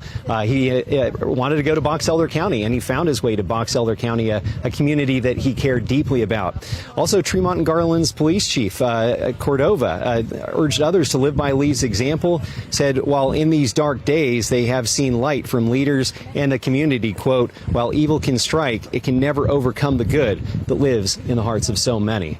Some really powerful moments from the funeral here today. Yes, he certainly gave us so much wisdom. Thank you for those insights. You know, we heard from one of his good friends, Kirk Larson, who talked about his generosity. I loved hearing his comments, talking about him being a religious man. We want to go out to Mike Anderson, who is standing by. Mike, I really appreciated Kirk's insight into who he was as this man who really just gave back, gave people second chances, was always looking out for those in the community. Yeah, that's great to hear. Kirk Larson talking about how Lee Sorensen, loved people, worked with the youth in the church, also served a mission in Venezuela, and that really helped him to be able to get out into the community and to talk to people and to use his Spanish as another way to do that. I'm going to step out here for just a second and show you what we are looking at right now as the procession, prepares to head out. There is a couple of fire engines, if I remember correctly, they're from Tremonton up there, and then they got the big American flag that the procession will pass under. So we're, in one sense, watching that, but also watching for people to come out. But Lee Sorensen, we heard that he loved to be with the people. He preferred bicycle patrol because of that, because he could get on the ground and talk with people in person. And his friend Kirk Larson talked about how, he would spend time, even in his own resources, helping a homeless person. Lee helped them get some gas in their car to get to the homeless shelter. I asked Lee, is there a budget in your department for that? Lee replied, no, I just paid for it myself. He didn't do it for publicity or recognition. He did it because it was the right thing to do, and he was acting as Christ would. And you've got to consider, he had 16 years as a police officer in the community of Tremonton-Garland. So he's been well established in the community. People got to know him, and he just loved being with those people. And so people are now starting to stream out of the ceremony. We're going to keep an eye on that and hopefully bring you some people. But right now, I guess I'm going to send it back to you. Mike, one thing I loved hearing at the beginning, for those who may have missed the beginning of the service, was Kirk talking about how he would give out his son's phone number, just connecting with people, trying to just have fun and just be lighthearted at times and just connect with the community and his family. And he was just so ingrained in that community. It was a sweet moment there. Thank you, Mike. And of course, we'll check back in with Mike throughout this. And I want to mention to folks, so here's what's happening at the moment. So there will be an honor corridor that is being set up right now. So that's that moment where all of these officers who were really close to Sergeant Sorensen, they will be lined up as they bring out his casket and they will load that into the hearse. When that happens, we will have a moment of silence as they prepare for that, and they bring out his casket and load that. So that is being prepared at this moment. They will line up, and then we will go to that here in just a few moments. Yeah, and that truly is a somber moment. It's a very special moment. So we'll keep tabs on that. But for now, we will continue our team coverage. You want to go out to Daniel Woodruff, who is in Garland, near the cemetery. Well, that procession will make its way there in a little bit or so.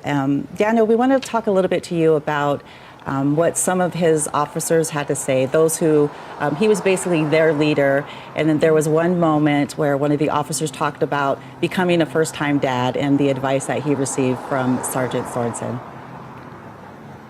Yeah, Tamara and Sherry, it was neat today in the funeral to be able to hear from several of his colleagues who worked with him day in and day out here in this community. We're in Box Elder County. It's a small rural community. There are several thousand people in this area, not too many. And this is an area where a lot of people know each other. And it's a tight-knit community, but also tight-knit within the police department. And today at the funeral, Officer Colton Buckley of the Tremonton-Garland Police Department shared some of his thoughts about Sergeant Lee Sorensen and some particularly special moments that he had with him, sharing life's journey outside of work. Let's listen to some of that. About this time last year, Lee was the first person other than my immediate family to know that I was going to be a father. He knew how much it meant for me to become a father and made sure that I could go to every single appointment. He listened to all my fears and worries during the pregnancy and talked me through them. He bolstered me and told me I was going to be a great father, and that he could tell this just from interacting with me. Lee was the first person in our department to meet my little girl. And again, it was just like he knew when I had gotten home, because within 45 minutes he was pulling into our driveway with a little gift to welcome us home from the hospital. Lee was always giving something. If it wasn't his time, it was something someone needed. And he never asked for anything in return. That was a neat moment to hear about in the funeral today, and really you can tell that Sergeant Sorensen was much more than just a sergeant, just a boss. He was a friend and a confidant for people less experienced than him going through life's journey for the first time. And you can imagine how that younger officer felt, having the support of his supervisor in that way, and again being able to be there for all the appointments and just encouraged along that path. That was one of several today that we heard from Lee Sorensen's colleagues and officers who he worked with. Now here in the community of, actually we're outside of Garland a little bit in the area kind of known as East Garland. The East Garland Cemetery is just across the way here, and I'll have my photographer kind of pan off and show you that the community has set up flags in actually multiple locations. This is just one spot where you've got rows and rows of American flags in anticipation of this procession that is going to come here through this community in Box Elder County. Down a little bit from where we are, we saw a number of firefighters and law enforcement officers that were setting up a very large American flag being held by 2 ladders from fire trucks that will be above the road as the casket carrying the body of Sergeant Sorensen is brought to his final resting place here at the East Garland Cemetery. We don't expect that to be for a little bit, as it's going to take some time for the procession to get from Cache County over here to Box Elder County, but we're here waiting for that, and we imagine that some community members at some point will show up and probably line the streets or some other thing to pay respects as that casket is brought through here. But for now, obviously some touching moments at the funeral, and now we await the procession here in Box Elder County and the graveside service at the East Garland Cemetery. We'll send it back to you. Daniel Woodruff, thank you for painting that picture for us and showing what that setup looks like right now for folks who may want to come out there and pay their respects. We appreciate that. And I hope they do. I hope they do. I know that the school district, the Box Elder School District, is out today for the service, and I hope they do turn out, because it matters and it doesn't go unnoticed. These officers and the families, they notice when they're out. You're out there to support them. Let's go back out to Mike Anderson outside of the Spectrum right now. Mike, we know a lot of people are coming out to be ready for this honor corridor and to support the family. You have somebody with you right now. Yeah, you know, we often think of law enforcement that support each other through these times, and obviously they do it in a big way, but, you know, first responders as a whole, they kind of feel this. This impacts everyone. And so I've got Mitch Hansen, formerly with the Northview Fire Department, and just want to kind of hear from you. I mean, what kind of drew you here today? So I have ties with his wife, Lynette, and his family. He is huge into volunteerism, and his whole family is. And I was able to meet them through emergency management as well as volunteering in Garland. And so when you heard today about kind of how both Lee and Lynette are very much kind of people persons and enjoy serving and helping others, did that surprise you, or what did you think of that? Not a surprise at all. Lee would give you a shirt off his back anytime, and he'd help anybody. Both of them were huge in the community, and they made a huge impact throughout all of Box Elder County, as well as I feel like northern Utah, everywhere else. So, and tell me about, you know, kind of the first responder community. I mean, does this kind of impact you all? How do you all kind of feel this, and how are you kind of dealing with this today? It's been rough trying to deal with it. Just knowing him in the short amount of time I did, and I feel like it brings the first responder community together stronger as ever. All of us will joke that police and fire will joke together that, you know, sometimes police officers or firemen aren't cut out to be in that direction, but we're both in the brotherhood of service as well as making sure everybody goes home safe. Okay. Yeah, and sitting in that service today, I mean, maybe it's something we already talked about somewhat about service, but I'm curious your thoughts. What sort of stood out to you today?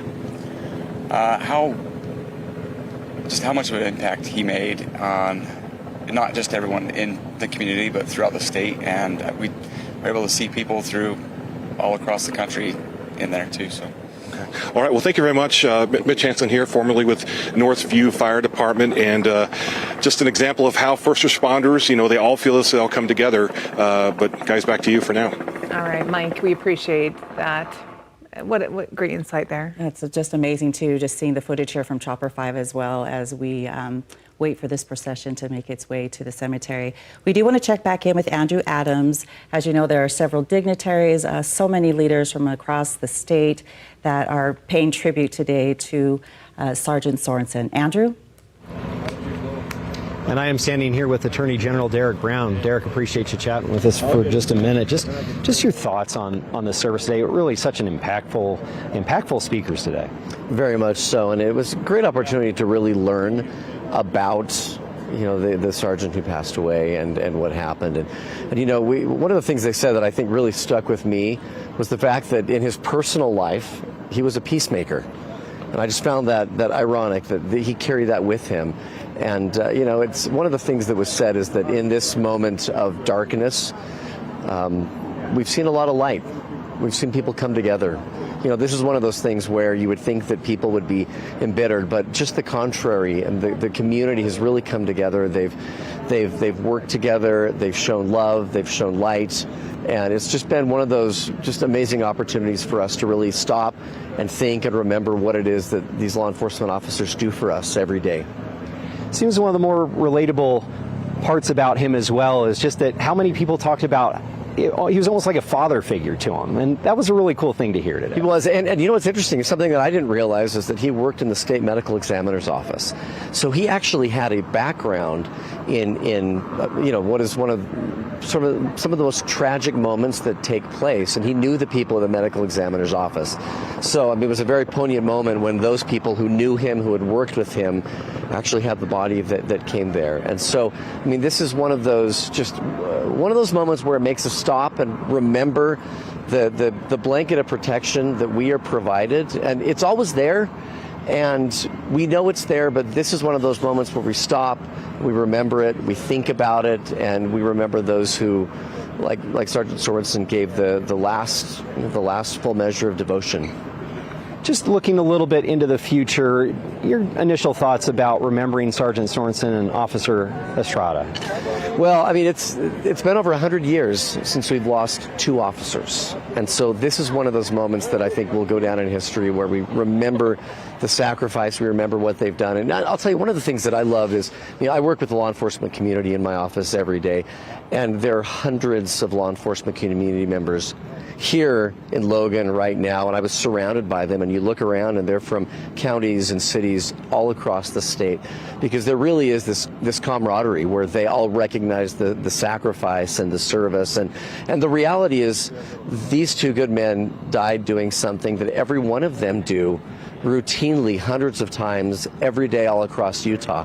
And so it's just a reminder of the sacrifice that not just these 2, but that everyone provides who's in the law enforcement community. Attorney General Derek Brown, thanks so much. I appreciate your time. Thank you so much. Thank you. As he mentioned, so many officers from really around the region, around the country, just standing out here. Saw officers from Idaho, Colorado, Wyoming, New York a little bit earlier today, Chicago. Really just such a sense of community within law enforcement, and that was definitely well represented here today. Back to you. Andrew, thank you for that. As you can see here from Chopper 5, we are waiting for the honor corridor to begin. When that happens, we will take a moment of silence as that casket makes its way to the hearse. I want to mention here, though, we heard Attorney General Derek Brown mention Sergeant Sorensen's work with the medical examiner's office, and his good friend Kirk Larson talked about that when he spoke at the service today. The respect and empathy he felt for the deceased and their families led him to become a medical examiner investigator in Box Elder County. And I want to play a moment of what he said, why he decided to do that, why he became an investigator, why it was so important for him to play that role. After a particularly tragic case, I asked Lee, how do you do it? You can't unsee those kind of things. His response was profound and tells a lot about the person Lee was. His response, I regard it as a sacred responsibility to treat those remains with respect. Okay, we'll go back to that in a moment. For now, we're going to pause here and just take a moment of silence.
Okay, we appreciate your moment with us to show some respect for that. That honor corridor is a very special moment as these officers, line up and they pay their respect as his body is loaded there into that hearse. Let's go back out to Andrew Adams, who is standing by, or Mike Anderson, excuse me. We're going to go back out to Mike Anderson, who is out there outside the Spectrum. Mike. Yeah, sure. We've got a family here from Tremonton, from Box Elder County, the Cronies, and I've got Kelsey here with Gibson and Greg. So some of the family here, but just wanted to hear from you. I know you've got a bit of a personal connection, but tell everyone what kind of brought you out here today.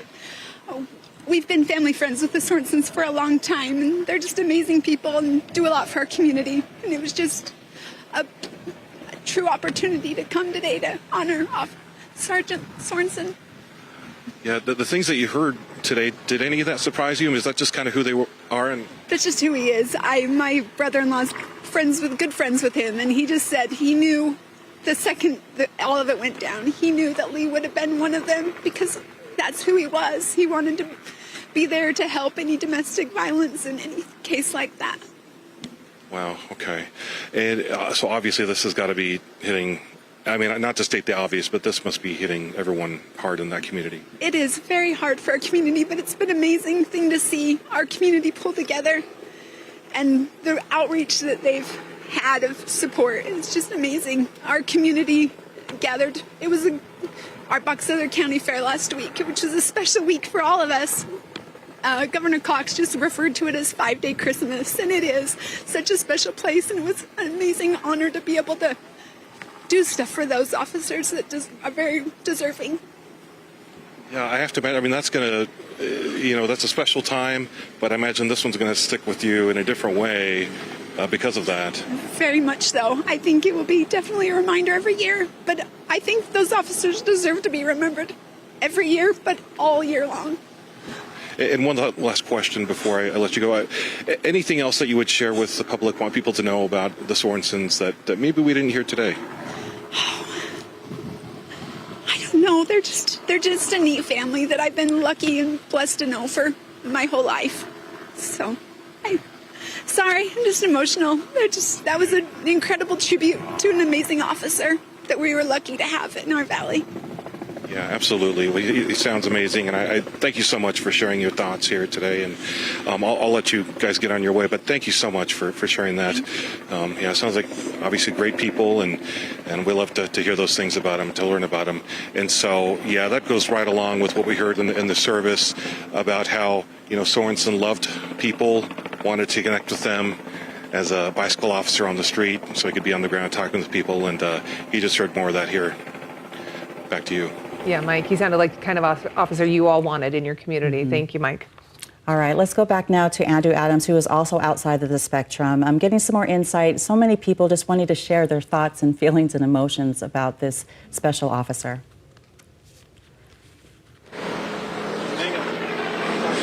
Is with Fort Worth Police. And James, just your thoughts on this service today. I thought the service was amazing. It was beautiful, the amount of people that actually showed up to pay their respects to him. It was just amazing. And as you pointed out, it is different in other areas of the country, but the community does really come out to support law enforcement. That was amazing to see. On the drive up here from the airport, you saw the flags coming up, you saw the signs, the things lit up. Just the outpouring of the community support out here, you don't see that everywhere, and it was good to see here. And the people I spoke to, they walked up and just thank you for being here. It's amazing to see what the community's put together for these two. I feel like when these things happen, it really just drives home the danger that law enforcement faces every day. You don't know what call could, in theory, be your last. That's something that just really hits home, I feel like, with something like this. It is, and that's something that, over time, I've been doing this 18 years, you see loss, it happens. You never get used to it, but it is something that, in the back of your mind, it always could happen. But when you're called to a life of service, it's something you're willing to sacrifice. And I know myself, I've always been more than willing to do what it takes to help others and keep them safe. Just from a law enforcement perspective, what do you feel like is important for people watching at home just to take home from this, and also from the showing of support from across the country? What believe to take home from this is that it's not just one person that had a loss right now. You know, it's the brotherhood as a whole. Everybody lost a sergeant and an officer on this, and it's felt throughout the nation, and everybody's mourning right now. And it's good to just show some support, but don't think that after today it's over with.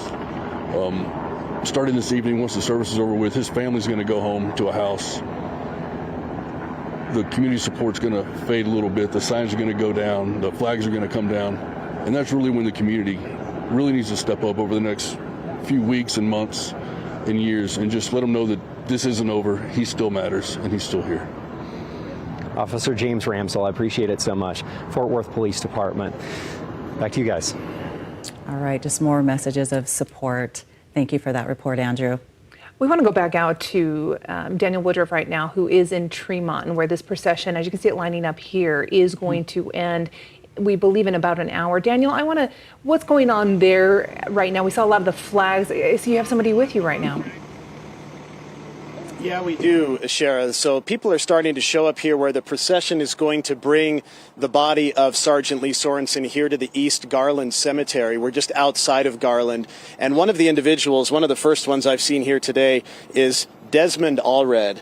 I want to first note, your father is Deputy Mike Allred, who was also shot during this incident. I wanted to ask first, how is he doing, and anything that your family wanted to say? He's doing good.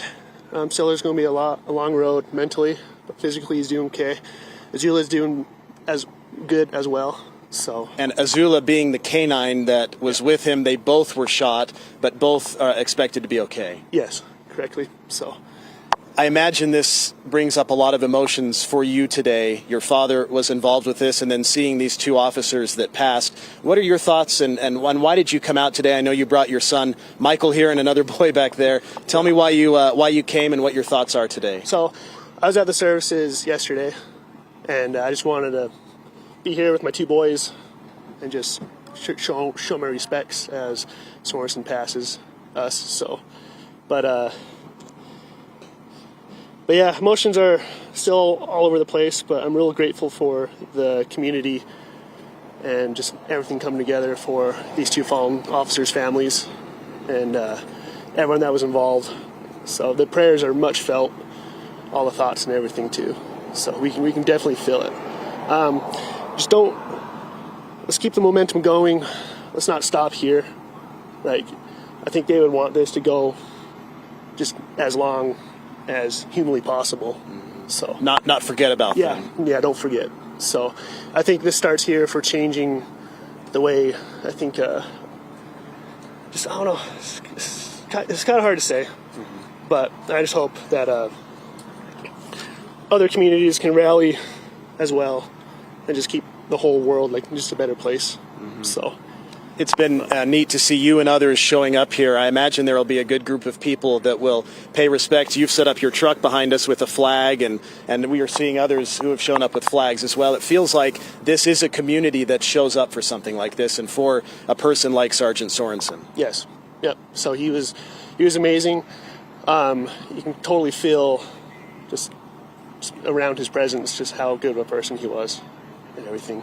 So, and that goes for all law enforcement, and it's not even law enforcement. This whole community has that around them as well. It's just an amazing community. Everyone here has that good presence around them. So, well, our best to your father, to your family, and to Azula, to everyone as you continue to deal with this and process this. But for today, paying tribute to a wonderful man, Sergeant Lee Sorensen. Yes. Yep. So, just keep on smiling. If you keep smiling, everyone else will see that, and hopefully it's contagious. So, but yeah. So. All right, Desmond Allred, his son Michael, his other son back there, getting ready for the procession. Desmond, thank you for spending a couple of minutes with us today. Yeah. Appreciate it.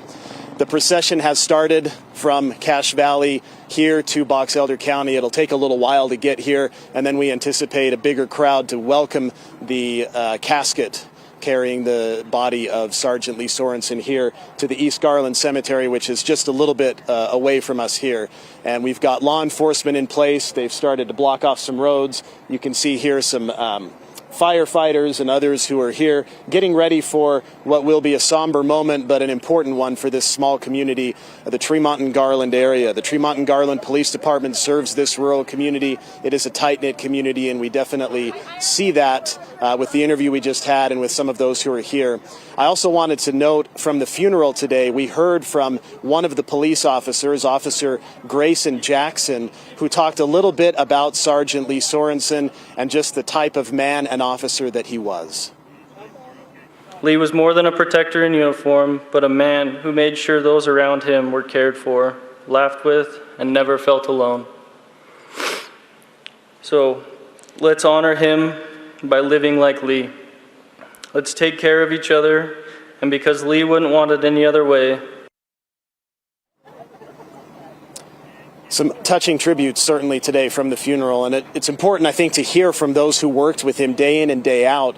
Law enforcement, as I've covered it for years and years and gotten to know a lot of the men and women in uniform, it's such a tight-knit profession. It's a true brotherhood and sisterhood that we see, and it's nice to be able to hear the perspective of those that worked with Sergeant Sorensen and have been able to share stories today of his time in the uniform and then outside the uniform, where he acted as a mentor and a friend and a confidant to those officers that he supervised and worked with. So that's what we're having here in East Garland right now in Box Elder County. We're waiting for the procession to get here. It has started to make its way from Cache Valley. We'll continue to follow things, hopefully talk to some more people here soon who have showed up to pay tribute to Sergeant Lee Sorensen on the day that he is going to be laid to rest. Back to you. Yeah, truly an honor. It's just a special tribute. Daniel Woodruff reporting from Garland. Thanks so much for that. I'm so grateful that Desmond would join us, to give us the update on his father, who was injured in the shooting that took the life of these two officers. Grateful that he would do that. I want to walk us through this procession as it is now making its way to Tremonton. Okay, so this procession will consist of family members, many representatives of law enforcement, anywhere from 500 to 1,000 vehicles in this. The route for this procession will go from 900 north, 800 east, the spectrum there, turning west onto 1,000 north, heading west to 1,000 west, turning south on 1,000 west, then turning right to go west on State Route 30 to the Tremonton area. It is anticipated that this procession may take 45 minutes to an hour to clear the 1,000 north from 800 east to 1,000 west to 1,000 west, from 1,000 north to 200 north area. So this could take, again, anywhere from 45 minutes to an hour to make its way from Logan to Tremonton-Garland area. So just be prepared for that. You should see traffic in different areas as it makes its way. But this is one of those moments where take a moment, get out of your vehicle and watch this go by. Pay your respects, honor these officers and the sacrifice that was made for this moment. And even if you don't, for many of us who did not get to meet him and to know of him personally, you and I talked about this, Sherry, yesterday, is that these officers, their brothers and sisters in law enforcement, they remember the show of support for years down the road. So any opportunity that you can get out there and pay your respects is much appreciated. Yeah, and they do. They remember it. They notice it. I want to talk a little bit about what Desmond Allred said there. He was talking about taking this moment and not letting it pass, right? Taking it with us forward, this unity, this community that we feel at this moment. And that was something Chief Cordova talked about. He said this job can make you feel like it is us versus them. This is not true when he's talking to his officers. Let us remember these people out here, this community, they love these officers. I want to play here some of his comments about that support, that love he wants these officers to remember and to feel moving forward. He could connect and he could inspire. He brought people together with laughter, but he left them with wisdom. And that is a rare and powerful combination. Lee never wasted an opportunity to teach. And it is in this spirit that I teach you today. To every law enforcement officer here today, look around. We are family bound by courage, sacrifice, and love for something greater than ourselves. Please don't take that for granted. Lee never did. As an officer, you will consistently deal with people on their worst day. This job can make you feel like the world is bad, that people do not care, and it is us versus them. That is not true. This week, we witnessed thousands of people come together to show us love. Let this remind you that the majority of people love you and honor the work you do. Believe this. Remember why you became a cop. Remember the bond you have with your work family. And remember to cherish every moment you have together. Train hard and frequently like Lee did. And never forget, when the darkest hour hits, we are the light in the darkness. We are the protectors who shield the innocent from evil, and we are the ones who run towards the danger like Lee did. I'm sorry. We're showing you a live picture here from Chopper 5, and we talked about the community coming out to show their support. We're showing you a live look of, yes, children all lined up these along are the children school. that are coming out there to show their love and support. As we mentioned, Box Elder School District excused school yesterday and today for this very reason. Look at them. For teachers, students, staff, to be a part of this moment and to show Sergeant Lee Sorensen just how much they care. And honestly, his family, his wife, his 2 children, they're all standing out there on the sidewalk as they pass by. What a sight to see. That is so incredibly beautiful. Oh, that caught me. That was, to see them all standing out there, that was just so, so sweet. Let's go ahead and check back in with Andrew Adams, who is outside the spectrum. And Andrew, you're going to give us a little bit more perspective for those who may not have heard the services earlier today for Sergeant Sorensen, but who he was as a friend. And if you were blessed enough to know him as a friend, what that meant to him. Well, really, yes, and we heard that from multiple people. What a good friend he was, and what a father figure he was for so many people. We heard that, and you don't always hear that about people, but you heard that about him today, and just how he was willing to help anyone at any time, and really just became such a good friend to the point where it's like his coworkers were talking about, well, he didn't like to be called sir or boss or sarge. He just wanted to be one of the guys, but yet he really played this almost father figure parental role for them. Also, people talked about his patience and how he also had the ability to de-escalate almost any situation. And yet all that, he always wanted to stay busy, and we have some sound about that. One thing that Lee didn't like, and I'll look for the officers if I get this right, but he didn't like a 1036 check. That means a 1036 check, if I understand it, is a call that goes out from dispatch if they haven't heard from an officer for a while to make sure that he's all right. Did I say that right?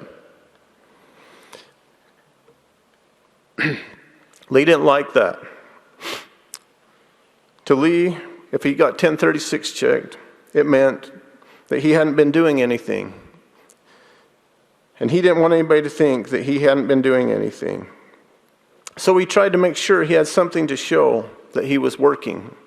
He would run a plate, stop a car, do a building security check, or something, just so he wasn't idle. If we could tune a police radio to the right frequency, we would hear, we could ask, Tango 10, 1036 check. And the answer would come back, Angel 10, code 4, very much code 4. Lee lives, and we will meet again, of that I am sure. Just a very powerful moment there from Will Sorensen. And as we're looking at this fire engine here, a few more vehicles waiting to go behind us here. We're awaiting additional interviews. We'll be back with you in just a second. For now, back to the studio. Andrew, thank you so much for that. We want to check back in with Daniel Woodruff, who is near Garland, near the cemetery, where that procession is making its way there in about an hour or so right now. Daniel, I know so many people just wanted to share their thoughts. Yeah, a little bit ago we heard from Desmond Allred. He's actually the son of Deputy Mike Allred, who was also shot along with Sergeant Lee Sorensen and Officer Eric Estrada in that horrific tragedy. And he shared just how he's pleased to be part of this community, showing up to support, and he encouraged all of us to keep this momentum going and not to forget. I'm also joined now by another community member, Sherry Smith of Fielding, just a little bit away from here. You have multiple family members in the first responder community. I know your husband worked with Sergeant Sorensen. Tell me a little bit about what you're feeling and thinking today as we've been able to pay tribute and hear tributes to him. We had a chance to watch the services on TV, and very impressed with the remarks that were made by all those who spoke today, especially President Cox or Governor Cox, and he expressed our feelings and that. As you've talked to your husband, you didn't know Sergeant Sorensen personally. No, I did not. I knew his mother and that, and so that's the part of the family I know. As you've talked to your husband, what are some of the things he's mentioned about his interactions with Sergeant Sorensen and just the type of person he was? He interacted with him in the training part of being a EMT, and the training he would come to the station and provide, classes and that, and along with his wife, Lynette. They were really good, and they had a sense of humor that goes along with EMS, and because some things can be really tragic, like what we've experienced, but he would bring the good side to things and bring the humor, and that keeps us going, is the humor also. I think in the funeral they mentioned that he dealt with just some horrific situations working with the medical examiner's office, but that he treated it as a sacred duty to help these families in their worst moments, and it sounds like that's exactly what he did in your perspective as well. Yes, he truly did. Yeah, he was always willing to help the community, and no matter what. Yeah. Here along this road, there's going to be a procession. You've gotten here quite a bit early with some family members. Just tell me why you wanted to come out, as opposed to just sitting at home and watching it on television. Why did you want to be here in person? Well, we're in a close-knit community. Is the first thing. We've all switched different in the church, different wards and everything, and so we all get to know each other. Even though we get divided and put in different wards, we all get to know each other. And so it's hit at home, and I would rather be here just to support the family, let them know we're here for them, and continue the support throughout the rest of their lives, and not just during these few weeks that we've had. And I think it's important to support their family, both families, well, actually all three families, and then support those who are victims of this tragic, the son and the little girl and his wife that were, part of this too. They're hurting too. And so we need to come together for all aspects of everything. Well, it certainly impacted a lot of people, but Sherry, you're here, your family's here, and I imagine others will join soon as we wait for this procession. Any final thoughts you'd like to share on this day? It's important not to just stop after the procession or after the funeral or this next week. We need to support not only our officers while they're at this time, but also support them while they're living, when they show up to whatever it is that they show up to. If you see an officer, go up and give them a hug, or a handshake, but let them know how much we do appreciate them being the Good Shepherd. Sherry, thank you very much for sharing your thoughts. Best to you and your family. Thank you. Some of those who are here gathered along this road, and I imagine more will show up here in a little bit. It'll still be a while before we see anything actually happening here. The procession is underway from Cache County down here to Box Elder County. It is a bit of a trek to get here. We're far northern Utah in Box Elder County in the Tremonton-Garland area. The cemetery is just near me, East Garland Cemetery. A lot of flags have been lined up to prepare for the hearse to come and to deliver the body of Sergeant Sorensen to be finally laid to rest with his family and loved ones there. We'll continue to be here throughout the day and bring you coverage of this, but as you can tell, Tamara and Shara, a lot of emotion here and a lot of strong feelings as people ponder the tragedy that happened, but also look for the celebration of life that we've heard and felt today about Sergeant Sorensen, the many things he did that really led up to his tragic passing a couple of days ago. Back to you. Yeah, Daniel, really great hearing from the community members, especially from that woman you just spoke to about, the charge now that we as a community carry this forward in his honor. So thank you for that report, Daniel. Yeah, Sherry mentioned the governor there talking about his comments. And, the governor mentioned that Sergeant Sorensen started with UHP in Salt Lake and then asked to be transferred back to Box Elder County because he needed to be back in Garland with his people. And he said, I understand that need to be with my people. Right. He really talked about how Lee was a man willing to sacrifice for his community. I want to share more of the governor's comments with you here. Lee was not just willing to take a bullet for all of us. Lee was willing to wear out his life in service to all of us. The governor, wow. I love him saying Lee was my kind of people. I feel like all of us in some way can say that Sergeant Sorensen was my kind of people. The way he acted in life, his service, his sacrifice, his kindness, in every way he gave back to the community. I feel like at some point one of us can say he was my kind of people, right? Right. The humility and just the kindness that he showed to all walks of life. Yeah. Let's go ahead and check back in with Mike Anderson. And we're just continuing to hear more of the community, Mike. This is something that they want to be a part of, whether they knew Sergeant Sorensen or not. They just want to be out there and show their true selves.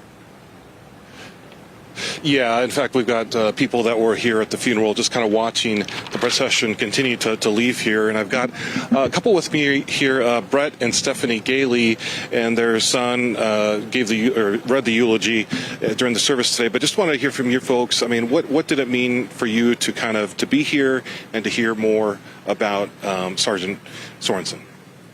Well, for me, it was to increase my knowledge of how they, as a police department, they talked in his brother talked about him giving to others of his own means and whatnot. And there's a lot of that goes on. And it was nice to hear his stories of service and selfless service to others besides just with the department and things of his everyday life.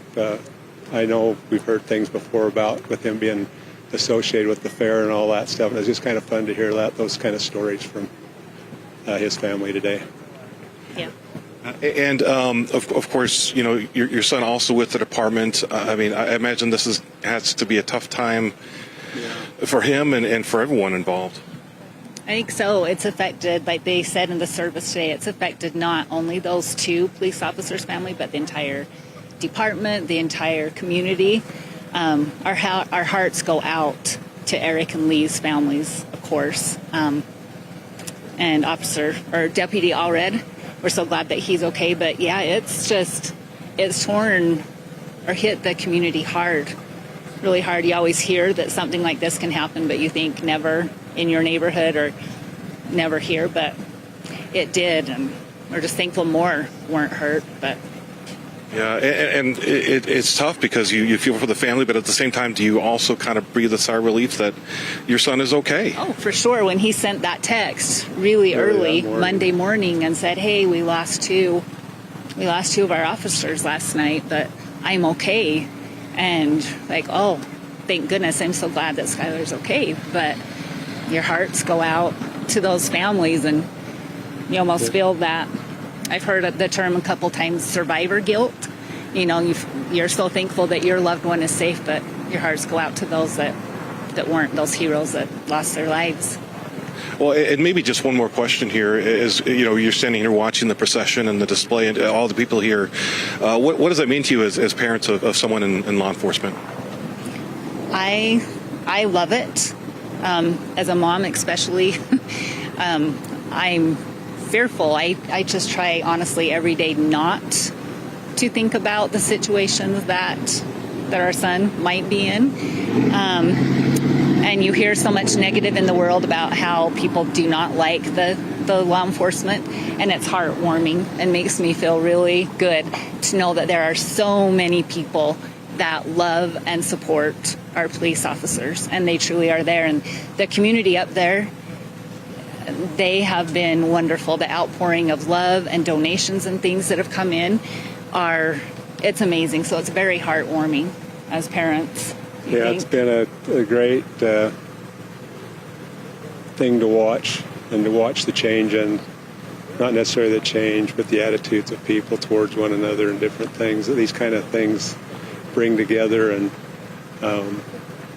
as she was talking about, you get that first call. I'm a supposedly tough construction guy, but that morning I wept to know he was okay. Been a lot of tears shed the last couple weeks, definitely.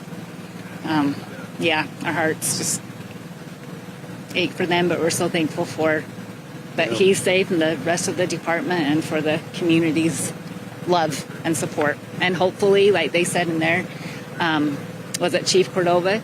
Hopefully this feeling can go on. It doesn't need to stop now. Let's just remember every day to shine a light and remember that we are all human and we need to love and care for one another. Absolutely. Well, thank you so much again, Stephanie and Brett Gailey, and very great thoughts as we. It must mean a lot, of course, to see this support out here that we're watching, and I'm sure you guys are seeing it with the different angles. But this support means a lot to the communities, of course, to the families involved, and great to see you guys. Back to you. Great to get that family's perspective, Mike. Thank you.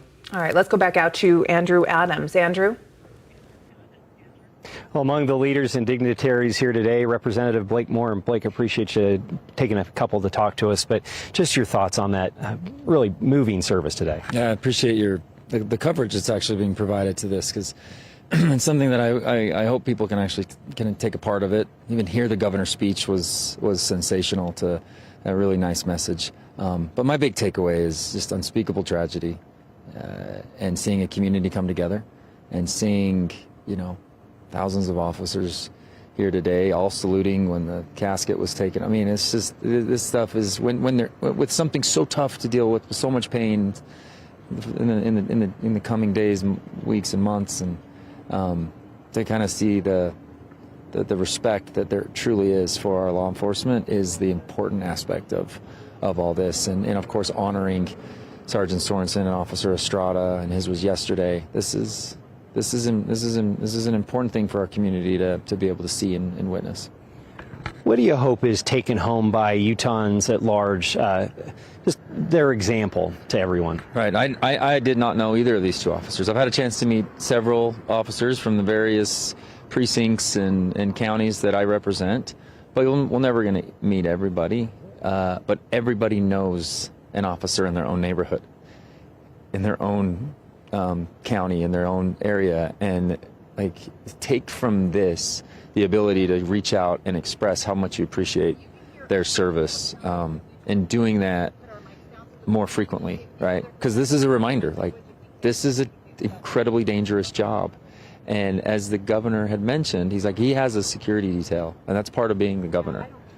But we all have a security detail. And I never correlated the two like that. It was a neat sentiment to be able to hear. And so to recognize that, to value that, and to find each, somebody in your own community. I'm a Little League coach with one of the other dads on the team he's an officer. This was my, moment to be able to tell him how much I appreciated his service, right? And it's tough, but those things go a long way. They go a long way. You see an officer just, directing some traffic, just telling them thanks, having your son or daughter make sure they introduce themselves to him. Those things go a long way in our community, and I know our officers appreciate it. Representative Blake Moore, appreciate it. Thank you. Thanks for your time. All right, back to the studio. He's right, Andrew. We all know somebody. Last night at my son's football game, sitting next to a police officer who's the father of one of the players. We all know somebody. Absolutely. And we can take a moment to say thank you. It doesn't require a lot. Just say thank you and take that moment. I want to mention here that Senator John Curtis has requested that a wreath be laid at Arlington Cemetery for both Officer Eric Estrada and Sergeant Lee Sorensen because of the sacrifice that these two men have made, putting their lives down on the line for our community. So that has been requested, and we should see that wreath being laid in that cemetery here, hopefully in the next few days. That would be a special tribute. All right, we want to go back out to Daniel Woodruff again. He is in Garland, waiting for that procession, and talking with folks who are showing up there. Just some solidarity and a huge show of support from the community. Yeah, we have several families here who have shown up, one of them being Tyann Lewis and her family and children. You live here in Tremonton area, and I just wanted to ask, first of all, what made you want to come out here to witness this procession? I don't know. I think supporting each other and being there, showing up as a community. What has this been like from your perspective living in this community over the last almost 2 weeks since that tragic Sunday night? Just seeing everyone come together and supporting each other. Yeah. It's been important. Yeah. This is an opportunity to pay tribute to Sergeant Sorensen, who's going to be brought here. What kind of thoughts do you have about him as we've been able to hear his funeral today and hear about the type of person that he was? He was amazing. I didn't have any run-ins with him, but I have a brother that did, and he only offered like support to him and like offered guidance to help him like turn his life around. So seeing him not only as a police officer but also as like someone willing to help one another. And I think that's the message we heard at the funeral was he loved being a police officer and he wanted to serve his community. And I think that is felt probably by all of you who live here. Yeah, correct. Yeah. It's an emotional day, obviously, with this. What types of things are you feeling as we wait here for the procession? Gratitude, thankfulness, love. I noticed you brought your children with you. Why do you think it's important for them to be here, part of today? So they know that we accept everyone, even if they're police officers. I don't know. Just help them feel the importance of supporting and being part of a broader community than just themselves. Yeah.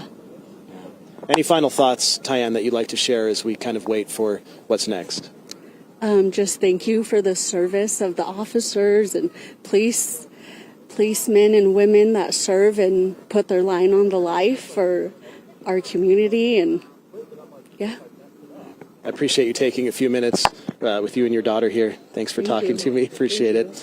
And, that sentiment of gratitude for law enforcement is pretty present here. We've talked to multiple people who have discussed the importance of that and supporting and really keeping the momentum of what we're feeling today, moving beyond just today. It's very easy to think about it when there's the funeral and the procession, but beyond that, there are families grieving. There are others that will be impacted by this for the rest of their lives. And we've heard today from those that we've talked to the importance of moving that forward and being a support as well as remembering and never forgetting what's occurred.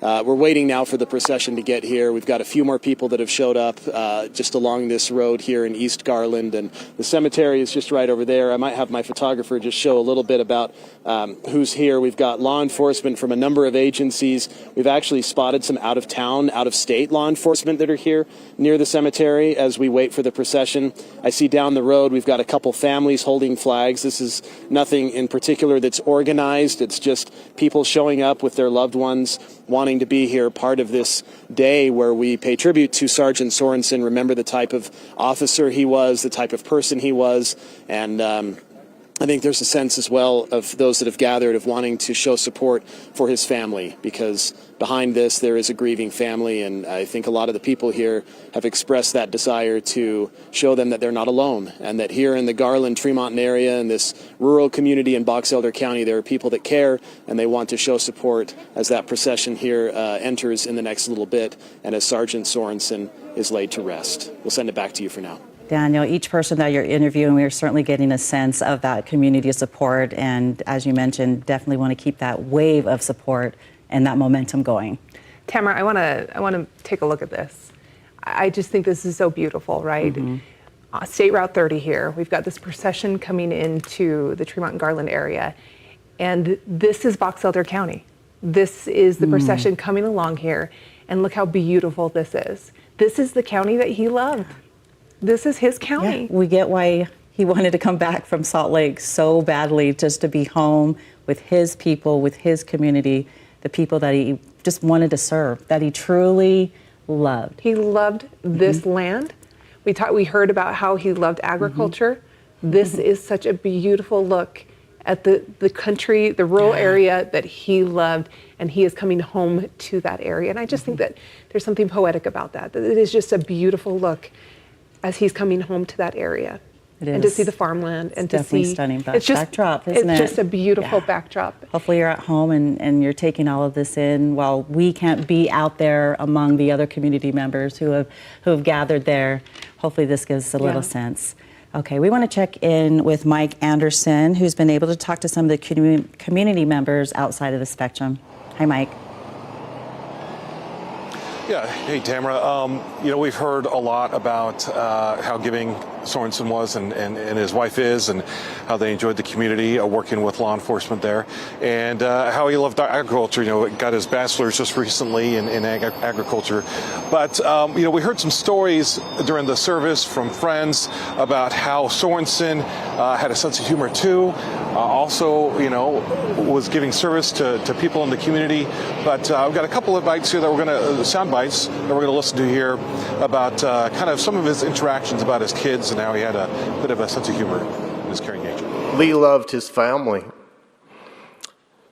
One night, Lee called me late, asking if I could go with him to help retrieve his daughter's car that had been involved in an accident in Salt Lake. He asked if I would hook a trailer behind my truck and go with him. I thought that was strange. Lee had a pickup of his own. Why were we taking mine? But when we got there, Lee said, "Follow me." I said, "Why are we taking your truck and my truck?" And he says, "Because I'm leaving my truck with my daughter." I said, "Lee, what will you drive to work?" He said, "It doesn't matter. I'll find a ride." That's just the type of person Lee was.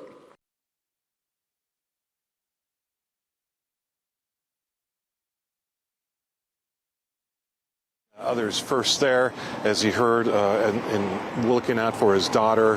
And I think that maybe we have another bite about it, kind of his sense of humor and kind of how he would leave his phone number with people for his son's phone number. We have that, maybe. We would be to lunch, and Lee in his other uniform, his fluorescent yellow construction shirt. And if Lee saw a cute girl, he would go up to that cute girl and ask, "Are you single?" I know it kind of sounds creeper, right? But Lee could get away with it. And he'd say, "Because I have a son, and he needs a date." And most of the time, because of Lee's pleasing personality, the girl would consent, and Lee would leave Landon's number with him. And so, yeah, a sense of humor as a dad, something that you might expect out of any good dad to be looking out for his son, and also his sense of service there. And it obviously he loved family. We heard about that in the service, and then also he was someone who kind of was a bit of a role model to officers he trained, and even gave one of his officers that he trained advice as he was getting ready to become a father. So, and as we talked to people out here, that's a lot of what we heard, that he had kind of a sense of service, really loves being in the community, and he was there as a police officer for 16 years, so really had a time to be in the community and get to know people and have people get to know him. Guys, back to you. Yeah, those were some really fun insights. Thank you, Mike, for that. And I just wanted to add to, we had showed you the sweeping view of Box Elder County, and we know, and we had learned from his friend that Sergeant Sorensen, he loved agriculture. Every June, he would call his friend and say, "Hey, can you smell that? That's the smell of cut grass and hay." And that was just something that they joked about. But he truly loved agriculture and the farmland. And his friend had said that he hopes that he's up there in heaven getting that job of cutting hay. Cutting hay. A few other little things here. So in case you missed it at the beginning, he graduated from Bear River High School, 1986. Active in the FAA, rodeo, swim team member. This past year, he graduated from Utah State University with a Bachelor of Science in Agriculture. All right, let's go back out to Andrew Adams. Andrew, love hearing these little, moments about him, who he was as a man, as a father. It really was. One of the things that stood out to me today, and I believe we played the sound a little bit earlier, was just how he would go out and solicit dates for his son. And that reminded me so much of my dad, honestly. But really, it was cool to hear that. Also really remarkable about this is how law enforcement has come from all over the country to show their support. It really is a brotherhood of police, and you really see it, under these types of circumstances. Just wanted to name off, just in the past couple of days, that, the departments and cities I've seen, like New York City, Dallas, Chicago, Fort Worth, Idaho, we saw Bonneville County, Wyoming saw Kemmerer Police, Cokeville Police, Teton County, and also we had a couple of minutes to speak with some officers from Colorado as well as Suffolk County, New York, and let's hear what they had to say about this. So, we represent an organization called Brotherhood for the Fallen. There are 10 chapters throughout the United States, everywhere from Suffolk, New York, Colorado, Texas, South Carolina, and our main purpose and our main mission is to support those families and agencies and the officers who have lost their lives in the line of duty, specifically those that are murdered in the line of duty. So it feels like a calling for us that we come together as a group to come and just tribute and just show our respects for brothers and sisters in places that they don't expect for us to come to. It's tough. This is the first time I've deployed with this group, and you mentioned being to this area before. I've been in Ogden pretty much my entire life. I have family still down there, so this was one that kind of I wanted to come to. And like as LT said, we do this job every day, and I think it's these moments that we have to take the time for ourselves and realize it is dangerous, but we have to honor those people who've basically made the largest sacrifice that we can in protecting people we don't even know. We never do know what we're going to experience when we respond to a call. It's not just the officers too who suffer through this. It's the family members also. Wives at home, parents never knowing exactly what's going to happen from night to night. So for us to be able to come out here and give the support to the family and let them know that they're not forgotten, that we'll travel anywhere necessary to remind them that they matter and that their loved ones matters too. This is kind of what the job is about. This is what we've always believed it to be, an absolute brotherhood that no matter where, nationwide, we'll be there and we'll continue to support the families. It's bittersweet also, be able to meet these amazing people here in Utah. Traveling from New York, I've never been here before, and it's absolutely, it's bittersweet to meet great people and under such terrible circumstances, but we'll do it every single time. So there you heard officers from Colorado and also from Suffolk County, New York. That was the New York state officers' first visit here. And they really will travel from all over to support their essentially brothers in blue. And that's why they were here today. We'll take a moment and toss back to the studio.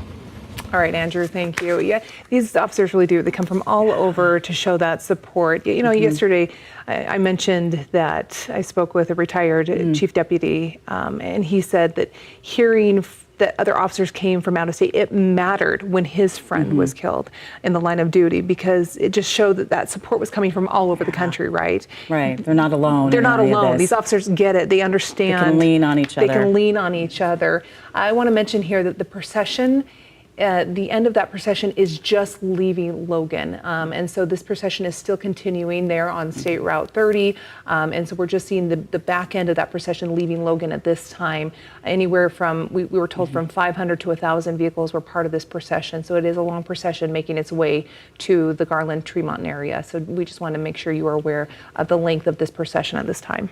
Let's go back out to Daniel Woodruff right now, who is near Garland, near the cemetery where that procession is making its way there. And you've had a chance to talk to some folks there. And what's the latest? Yeah, one of the individuals I had a chance to talk with just a little bit ago was Desmond Allred. He's the son of Deputy Mike Allred, who is that Box Elder Sheriff's deputy who was shot as well during that tragedy, along with Sergeant Lee Sorensen and Officer Eric Estrada. And he talked with me first and foremost about how his family appreciates the support, and his father and K9 Azula both recovering well, but really is here today to represent the family as part of this broader community effort to show up for Sergeant Sorensen and for Officer Estrada yesterday and today. And earlier he talked a little bit about that with me in this interview. Services yesterday, and I just wanted to be here with my two boys and just show my respects as Sorensen passes us. So, but yeah, emotions are still all over the place, but I'm real grateful for the community and just everything coming together for these two fallen officers' families and everyone that was involved. So the prayers are much felt, all the thoughts and everything too. So we can definitely feel it. Let's keep the momentum going. Let's not stop here. Like, I think they would want this to go just as long as humanly possible. And we've heard that sentiment from others today. Keep that momentum going. Other community members are here, and actually I just had a chance to meet Scott Ostermiller, who lives here in the area, and obviously a tragedy almost 2 weeks ago, but since then we've seen this enormous community outpouring of support, yourself included, being here today. It's been the most emotional display of love that I've ever witnessed in any community, and I've just been honored to be a part of it.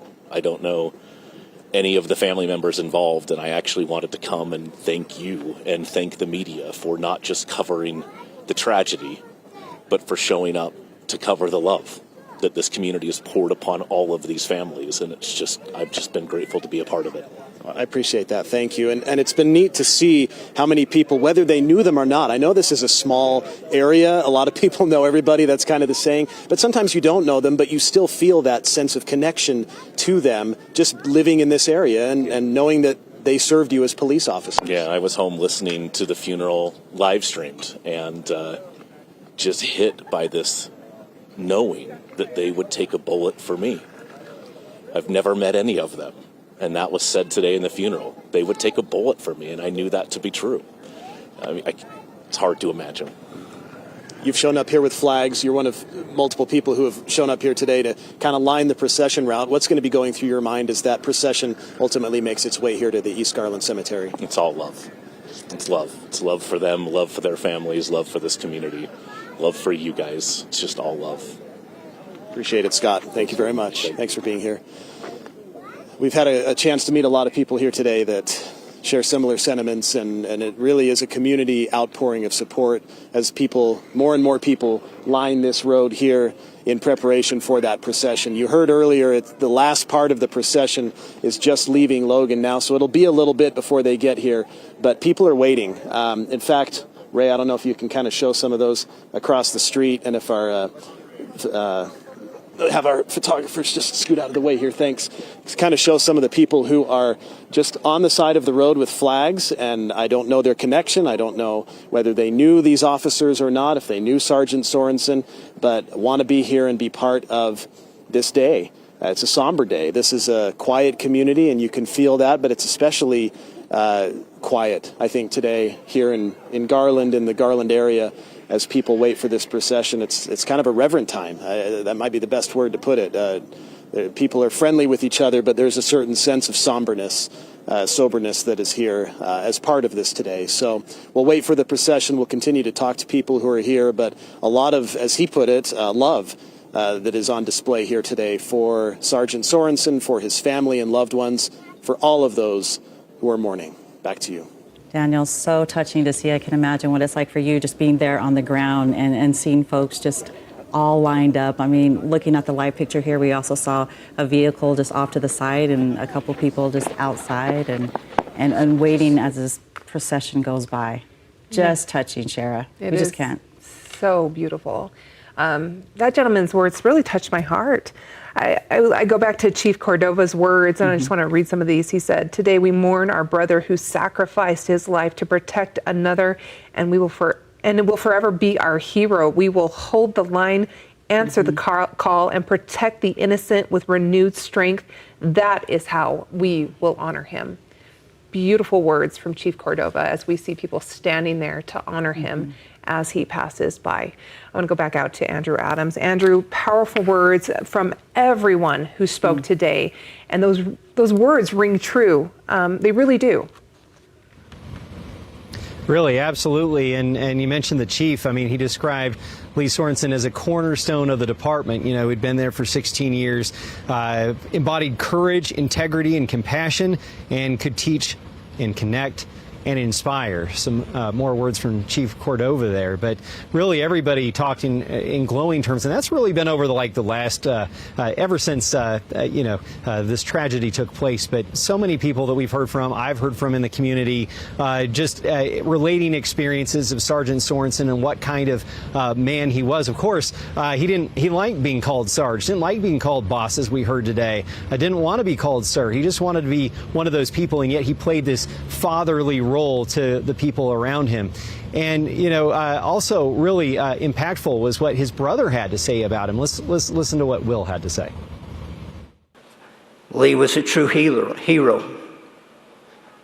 Even on that fateful night, Lee stood for everything that the men in blue stand for. Lee did his job. Lee did what was asked of him. You'll never find a kinder, loving person than Lee. I guarantee it. Lee loved his community.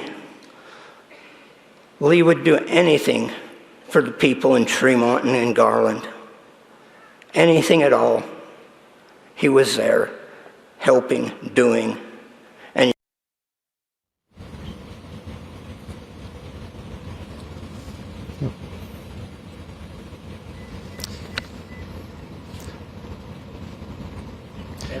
also, I apologize, my earpiece just went dead for a half second, but also from Will Sorensen, a quote that was really moving to me was, he said that is caring, that is loving, that is Lee. Lee was a true hero, and really just embodied what the kind of person that Lee Sorensen was. And I'll put it back to the studio.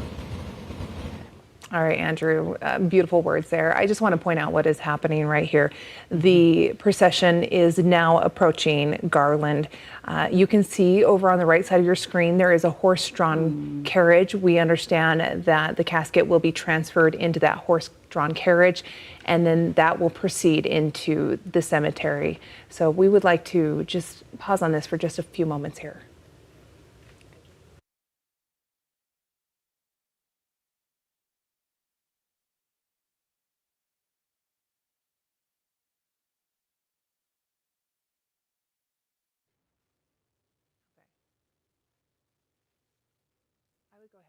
Go ahead and bring the chopper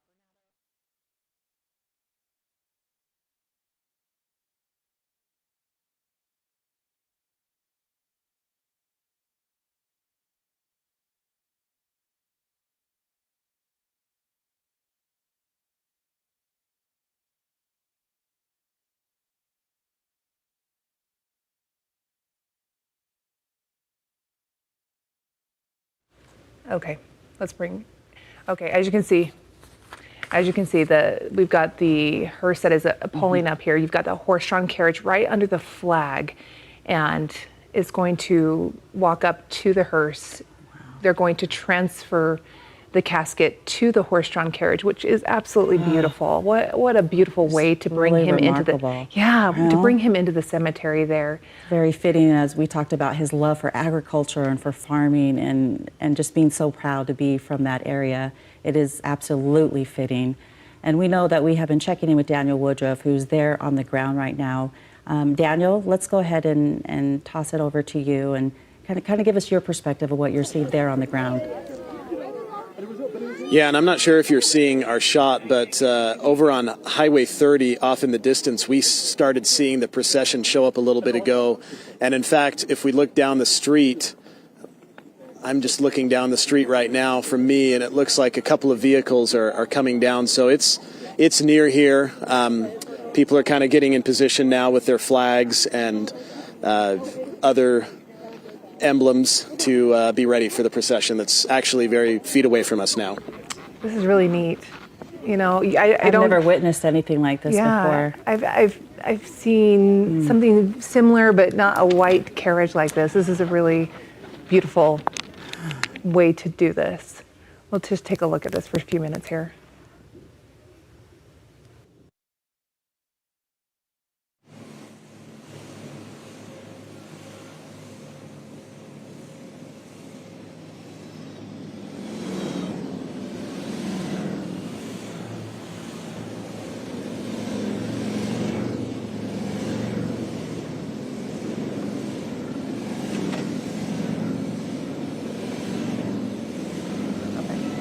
It looks like they may form another honor corridor, perhaps, to move the casket from the hearse over to the carriage.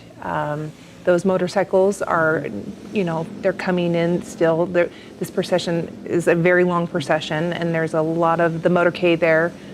And it looks like these motorcycles are actually approaching the cemetery, so they might be lining up there through the cemetery first. So we'll have to just watch to see how this will unfold in this area here. This is certainly something though steeped in tradition, and very important for all of these officers to be there.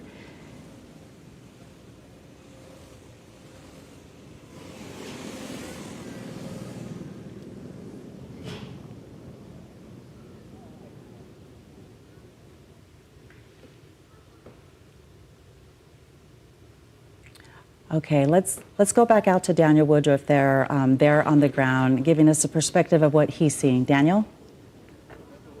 Yeah, that was a very touching and powerful display of police motorcycles that just rode through here. The casket obviously is not here yet. It looks like they came ahead of it to get to the cemetery, which is just a couple of yards down the road. But everybody lined the streets to... Some put their hands over their hearts and wave and see that and support these officers as they pay tribute to Sergeant Lee Sorensen, and marked difference in the number of people who have shown up just in the last couple of minutes lining both sides of the street as they take part in this and witness this. So that was the first part. Those looked like hundreds of, at least many dozens of police motorcycles that came down here, and I noticed them from agencies from all over leading that particular part of the procession. And off in the distance I see the procession continuing. It is a long one, we heard. We can see Highway 30 just in the distance, and you can see, if our shot is up, I'm not sure, but a number of emergency lights that are off there as part of the procession. So this is a very long one, but we did witness the first part of it coming through here, and people in the community seemed excited to welcome them, and also recognizing the somber tone of it as those men and women on the motorcycles are mourning their colleague, Sergeant Lee Sorensen, as they attended his funeral today. We'll send it back to you for now. Yeah, there is a lot of mixed emotions, right? Mm-hmm. Somber, celebratory, celebrating his life, obviously grief in this. There's just a lot that is happening here today, honoring him. We can understand all of those emotions. As it looks like they do have the door open here. I want to read a little bit more about his life as we are watching this unfold. Sergeant Sorensen, his wife, they had been married 31 years. They celebrated their anniversary the day after he was shot and killed. He grew up in a large family, a lifelong resident of Garland, Utah. He was active in his faith. It says he earned honors of an Eagle Scout and Order of the Arrow, graduated, as we mentioned, from Bear River High School, graduate of Utah State University, Bachelor of Science in Agriculture. He served a 2-year mission for the Church of Jesus Christ of Latter-day Saints in Venezuela and loved the people there, and just spoke Spanish and just loved being a law enforcement officer. Married his high school sweetheart, Lynette Peterson. On August 18th of 1994, it celebrated their 31st anniversary, the day after his passing, as I mentioned, and they welcomed 3 children during their marriage, Lacey, Landon, and Annalise. Loved his family more than anything and encouraged his children and his wife in whatever they were doing. We'll take a moment and pause here as they transfer his casket.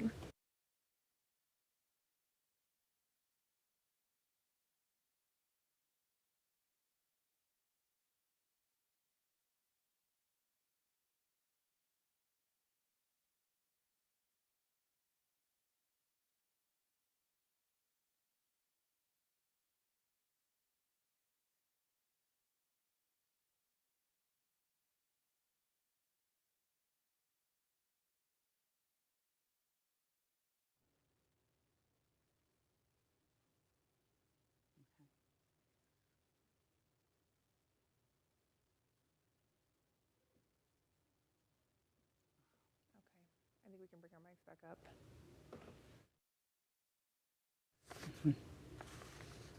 Okay, it looks like they will soon now make their way to the Garland Cemetery for that graveside service. Beautiful horse carriage where the casket now lies, draped with the American flag there. Let's go back out to Daniel Woodruff, who is on the ground there in that area. Daniel, what a beautiful way for him to enter the cemetery. Can we go across the street? Yeah. Okay. Daniel, are you okay? Are we able to come out to you? We are. Yes, let me just kind of get in position off the road here. I'm joined by Utah Highway Patrol Lieutenant Cameron Roden. We just saw that procession of motorcycles. Tell me about what we watched and then what we're going to see next. Whenever you have a law enforcement funeral like this, you're going to have a large contingent of law enforcement escorting them to their final resting place. And a lot of that is we want to afford them every honor. And so, as you can see, all the agencies from around the state send representatives to go and pay their respects to him.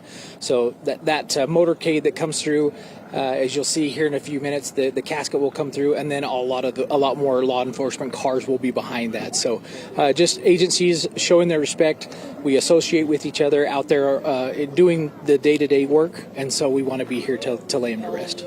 It's really an amazing display of all these officers just from everywhere, and we see them certainly not just from here in Utah, but from outside as well. For you personally, what has it been like today to be at the funeral, to hear about Sergeant Sorensen, and now to be part of this? It's something that it's so emotional because these guys get to know each other. They back each other up on a day-to-day basis. And so when that happens to somebody in kind of your family or your brotherhood, everybody feels it. And so that's why you get people here from Utah, from every side of Utah to clear out in New York. We've got representatives here. So like I said, it's something that you'll feel and it'll stay with you for a while. And what do you think of the community support that's gathered here along the road? It's fantastic. I wouldn't expect anything less from the people here in Utah. They're so supportive of us and the things that we do every day. And so it's great to see. And being here and seeing this, it brings a tear to my eye. All right. Lieutenant Cameron Roden, appreciate it. Thank you very much. So we have been told that the horse-drawn carriage carrying the body of Sergeant Lee Sorensen is approaching us now. It's down the road that way, and you can see folks have lined both sides of the street with the American flags and just to pay tribute to him as he comes through here. And those motorcycles that we saw earlier are all in position down at the other end near the East Garland Cemetery where Sergeant Sorensen will be laid to rest. And just a lot more people have shown up even just in the last 10, 15 minutes. I see a sign over there a woman's holding. It says Heroes right by a fire truck. I see a lot of flags and just a lot of support here from the community. And then down the way, we're just awaiting that procession to get here. It looks like it's making its way slowly here, and I imagine within the next couple of minutes, we'll see that horse-drawn carriage moving through here, carrying the body, the casket with Sergeant Lee Sorensen, and obviously followed by his family and loved ones who will take part in a private graveside service at the East Garland Cemetery. Shara and Tamara. Daniel, it is beautiful. It's a beautiful sight to see this carriage being pulled through the community that he loved, that he served, that he grew up being a part of. It's very unique and very beautiful. And it was great to hear some perspective there from Lieutenant Cameron Roden talking about what this means for law enforcement, just how important it is for them to come out and to show their love and their respect and their honor, as he talked about the motorcades that we'll continue to see, just how all of these agencies from all over the state want to be a part of this as their farewell tribute to this hero. When we get to the cemetery here, as Daniel mentioned, the family has asked for a private graveside service, and so our coverage will come to an end at that point, but we wanted to bring you along with this carriage up into that point. And I want to mention here what the governor said. Lee was not just willing to take a bullet for all of us. Lee was willing to wear out in service to all of us. Such profound words from our governor about the sacrifice from this man. Also from the chief of police, Dustin Cordova, what an honor it was to have this man work in this community. I just want to hear a little bit again from him about the sacrifice that Lee Sorensen gave for all of us. Today we gather with broken hearts to honor Sergeant Lee Sorensen, a husband, a father, a brother in blue, and a friend. Lee was more than just an officer in our department. He was a cornerstone. He was the guy you went to for knowledge, if you needed a good laugh, or you wanted the honest to goodness truth. Because Lee never pulled punches. He'd tell you what he thought. Lee was the voice in a room who spoke up when others stayed quiet, the teacher who made learning fun, and the friend who could make you laugh on your hardest day. Lee embodied the best of what it means to wear this badge: courage, integrity, and compassion. And while we mourn his loss, we also celebrate the incredible life he lived. And we were listening to Chief Dustin Cordova, who shared just really some touching moments of his experience leading Sorensen, and just talking about what a great leader he was, the wit and wisdom that he was able to give to his department. You know, his brother, Will Sorensen, spoke about how compassionate he was, and how much he was a true hero, even on that fateful night when he stood for everything and everyone, when he ran out there to try to help someone in need, and just how much he put on the line for his community. Listen to how much he loved his community. You'll never find a kinder, loving person than Lee. I guarantee it. Lee loved his community. Lee would do anything for the people in Tremonton and Garland. Anything at all.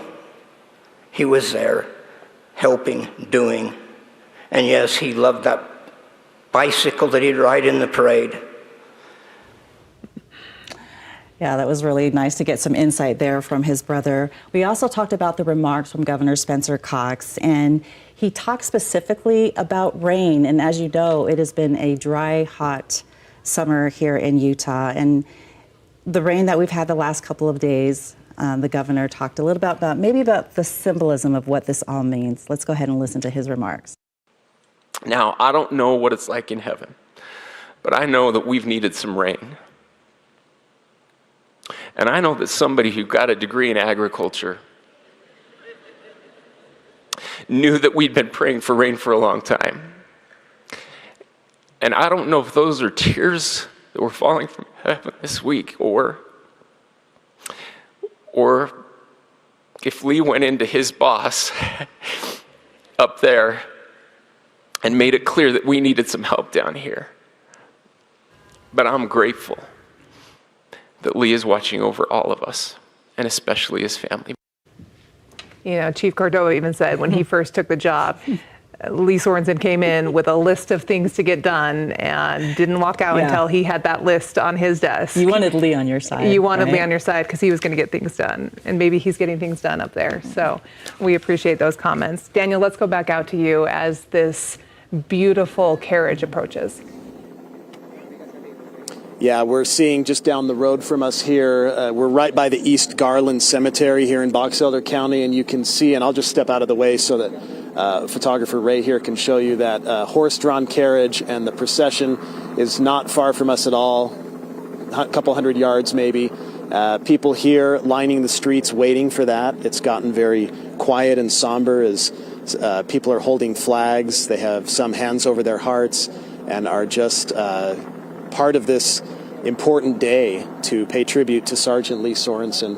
This is a large, large procession. It took a little bit to get here, but people have been waiting patiently, and now you can see off where my photographer is panning, there's a large number that are lining both sides of the street waiting for this and wanted to be part of this. Way down the way, I don't think you can see it, but I'll just describe it. There is a very large American flag hung between two ladders of fire trucks that they have put up as a tribute to him right before the cemetery, where I believe the hearse will turn into, the carriage will turn into, so that Sergeant Sorensen can be laid to rest. But really just an amazing morning here in early afternoon as we've talked to people who said that they wanted to be here, they wanted to show support and love. It was obviously a tragedy what happened.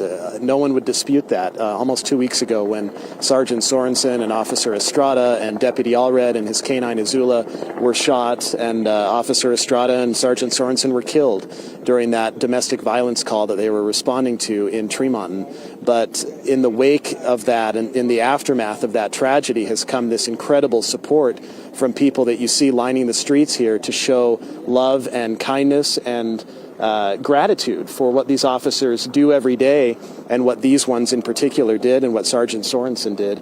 And we had a chance to hear about him. Now you can see down the street that carriage is leading the procession. It's coming slowly as the horses are making their way down the street, and it's surrounded by some officers on motorcycle and then a long, long line of first responders who are tailing the procession and escorting Sergeant Sorensen to his final resting place. Shara, Tamara. Oh, that is such a beautiful, fitting tribute as we watch that horse-drawn carriage make its way to the cemetery. What an honor. What an honor to be there and to be able to witness this. You know, we heard from several of his colleagues today. One was Officer Grayson Jackson.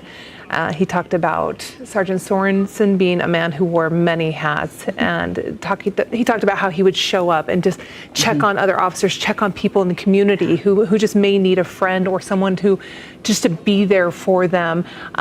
He said, I can't imagine a better individual to protect our loved ones in heaven right now. Had some incredible, wonderful things to say about him. Listen.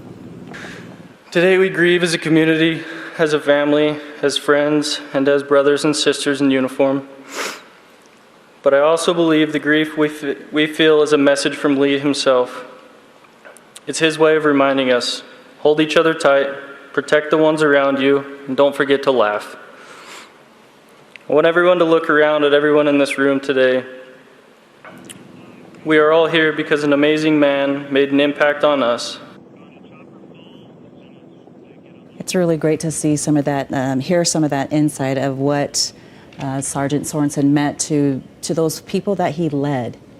He was certainly a father figure to many of them, and these are memories that they're going to hold dear as they raise their families. You know, he talked about being a first-time dad and the advice that he received from Sergeant Sorensen. So just some precious memories that they get to cherish for a long time. Yeah, Chief Cordova said he was sharp-witted, thoughtful, always prepared, not afraid to stick up for those around him. Humor, smart, knowledge, made learning interesting. He just had so many gifts to give those around him, gifts to give the community. And you know what? That shows by those who are there to support the family, to support the Tremonton-Garland Police Department, and to pay their respect to not only the department and the family, but to law enforcement in general, to let those around know that they're not forgotten and they're cared about right now.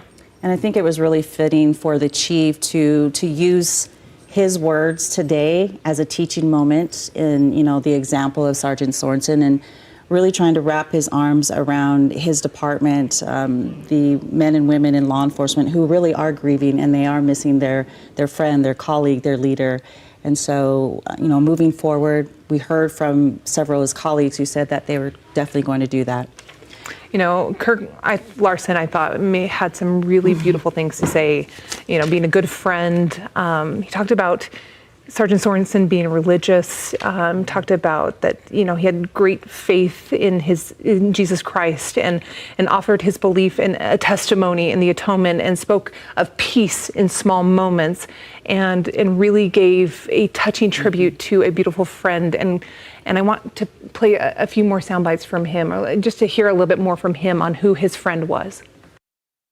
In the book of Alma, we are taught, as soon as the spirits of men depart from this world, from their mortal bodies, they are taken home to God.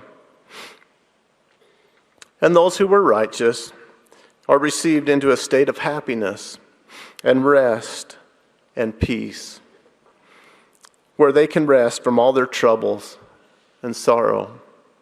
That is where Lee is now, at peace, free from sorrow. You know, one other thing I want to mention here is, you know, Sergeant Sorensen served as an investigator for the medical examiner's office, and that is a very difficult job to do. And his friends spoke about why he decided to serve the community in that way. And I think that is something that is so incredible that he would do. And I think it's important to understand why he chose to do that. Listen. After a particularly tragic case, I asked Lee, how do you do it? You can't unsee those kind of things. His response was profound and tells a lot about the person Lee was.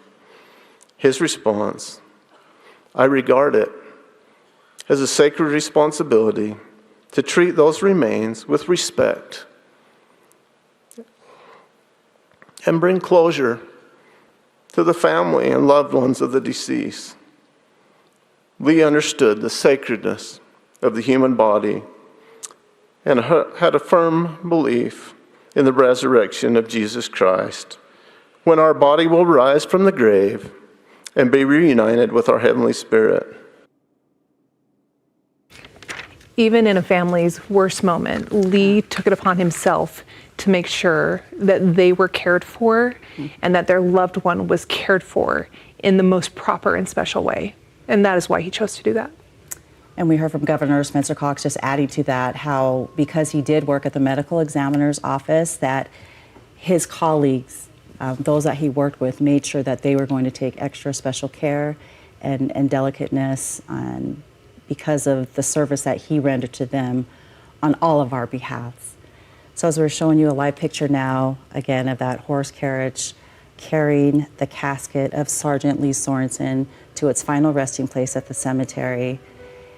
We hold sacred the sacrifice that this fallen hero gave to all of us, and listening to those who knew him best, gaining a better understanding of who Sergeant Lee Sorensen is and the type of person that he was, and how his comrades are going to move his message and his example forward.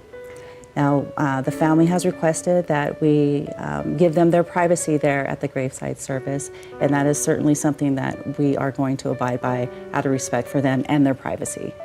We want to thank you for being with us here today as we honor this fallen hero, as we pay tribute to him and all of the officers here in our state who put their lives at risk every day for us.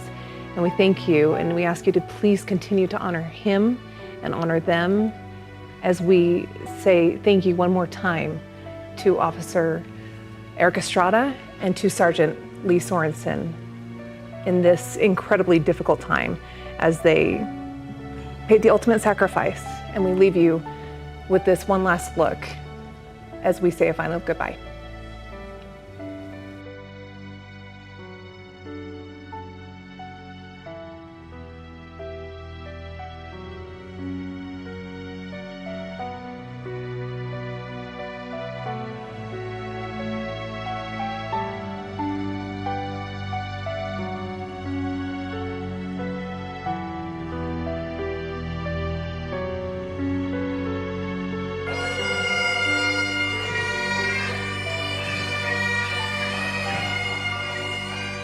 What an honor it is to be able to talk at my brother's funeral. Lee Daniel Sorensen.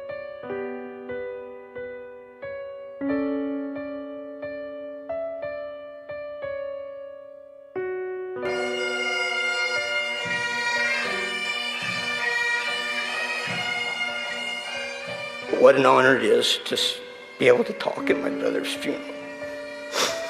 Lee Daniel Sorensen. Lee is a husband, a father, a son, a brother, an uncle, a cousin, a nephew, and a list of a whole lot more. But one thing about Lee was he was a friend to all that knew him.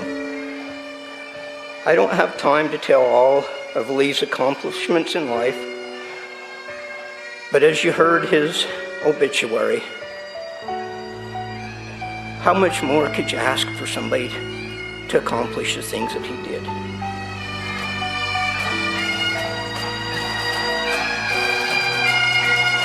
Lee was a true hero. Even on that fateful night, Lee stood for everything that the men in blue stand for. Lee did his job. Lee did what was asked of him. You'll never find a kinder, loving person than Lee.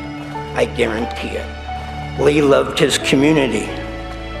Lee would do anything for the people in Tremonton and Garland.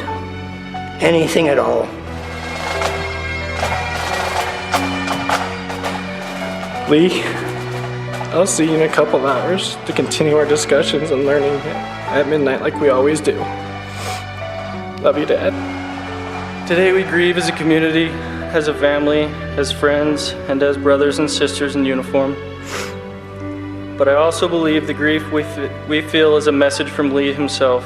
Present arms. It's his way of reminding us, hold each other tight, protect the ones around you, and don't forget to laugh. I want everyone to look around at everyone in this room today. We are all here because an amazing man made an impact on us.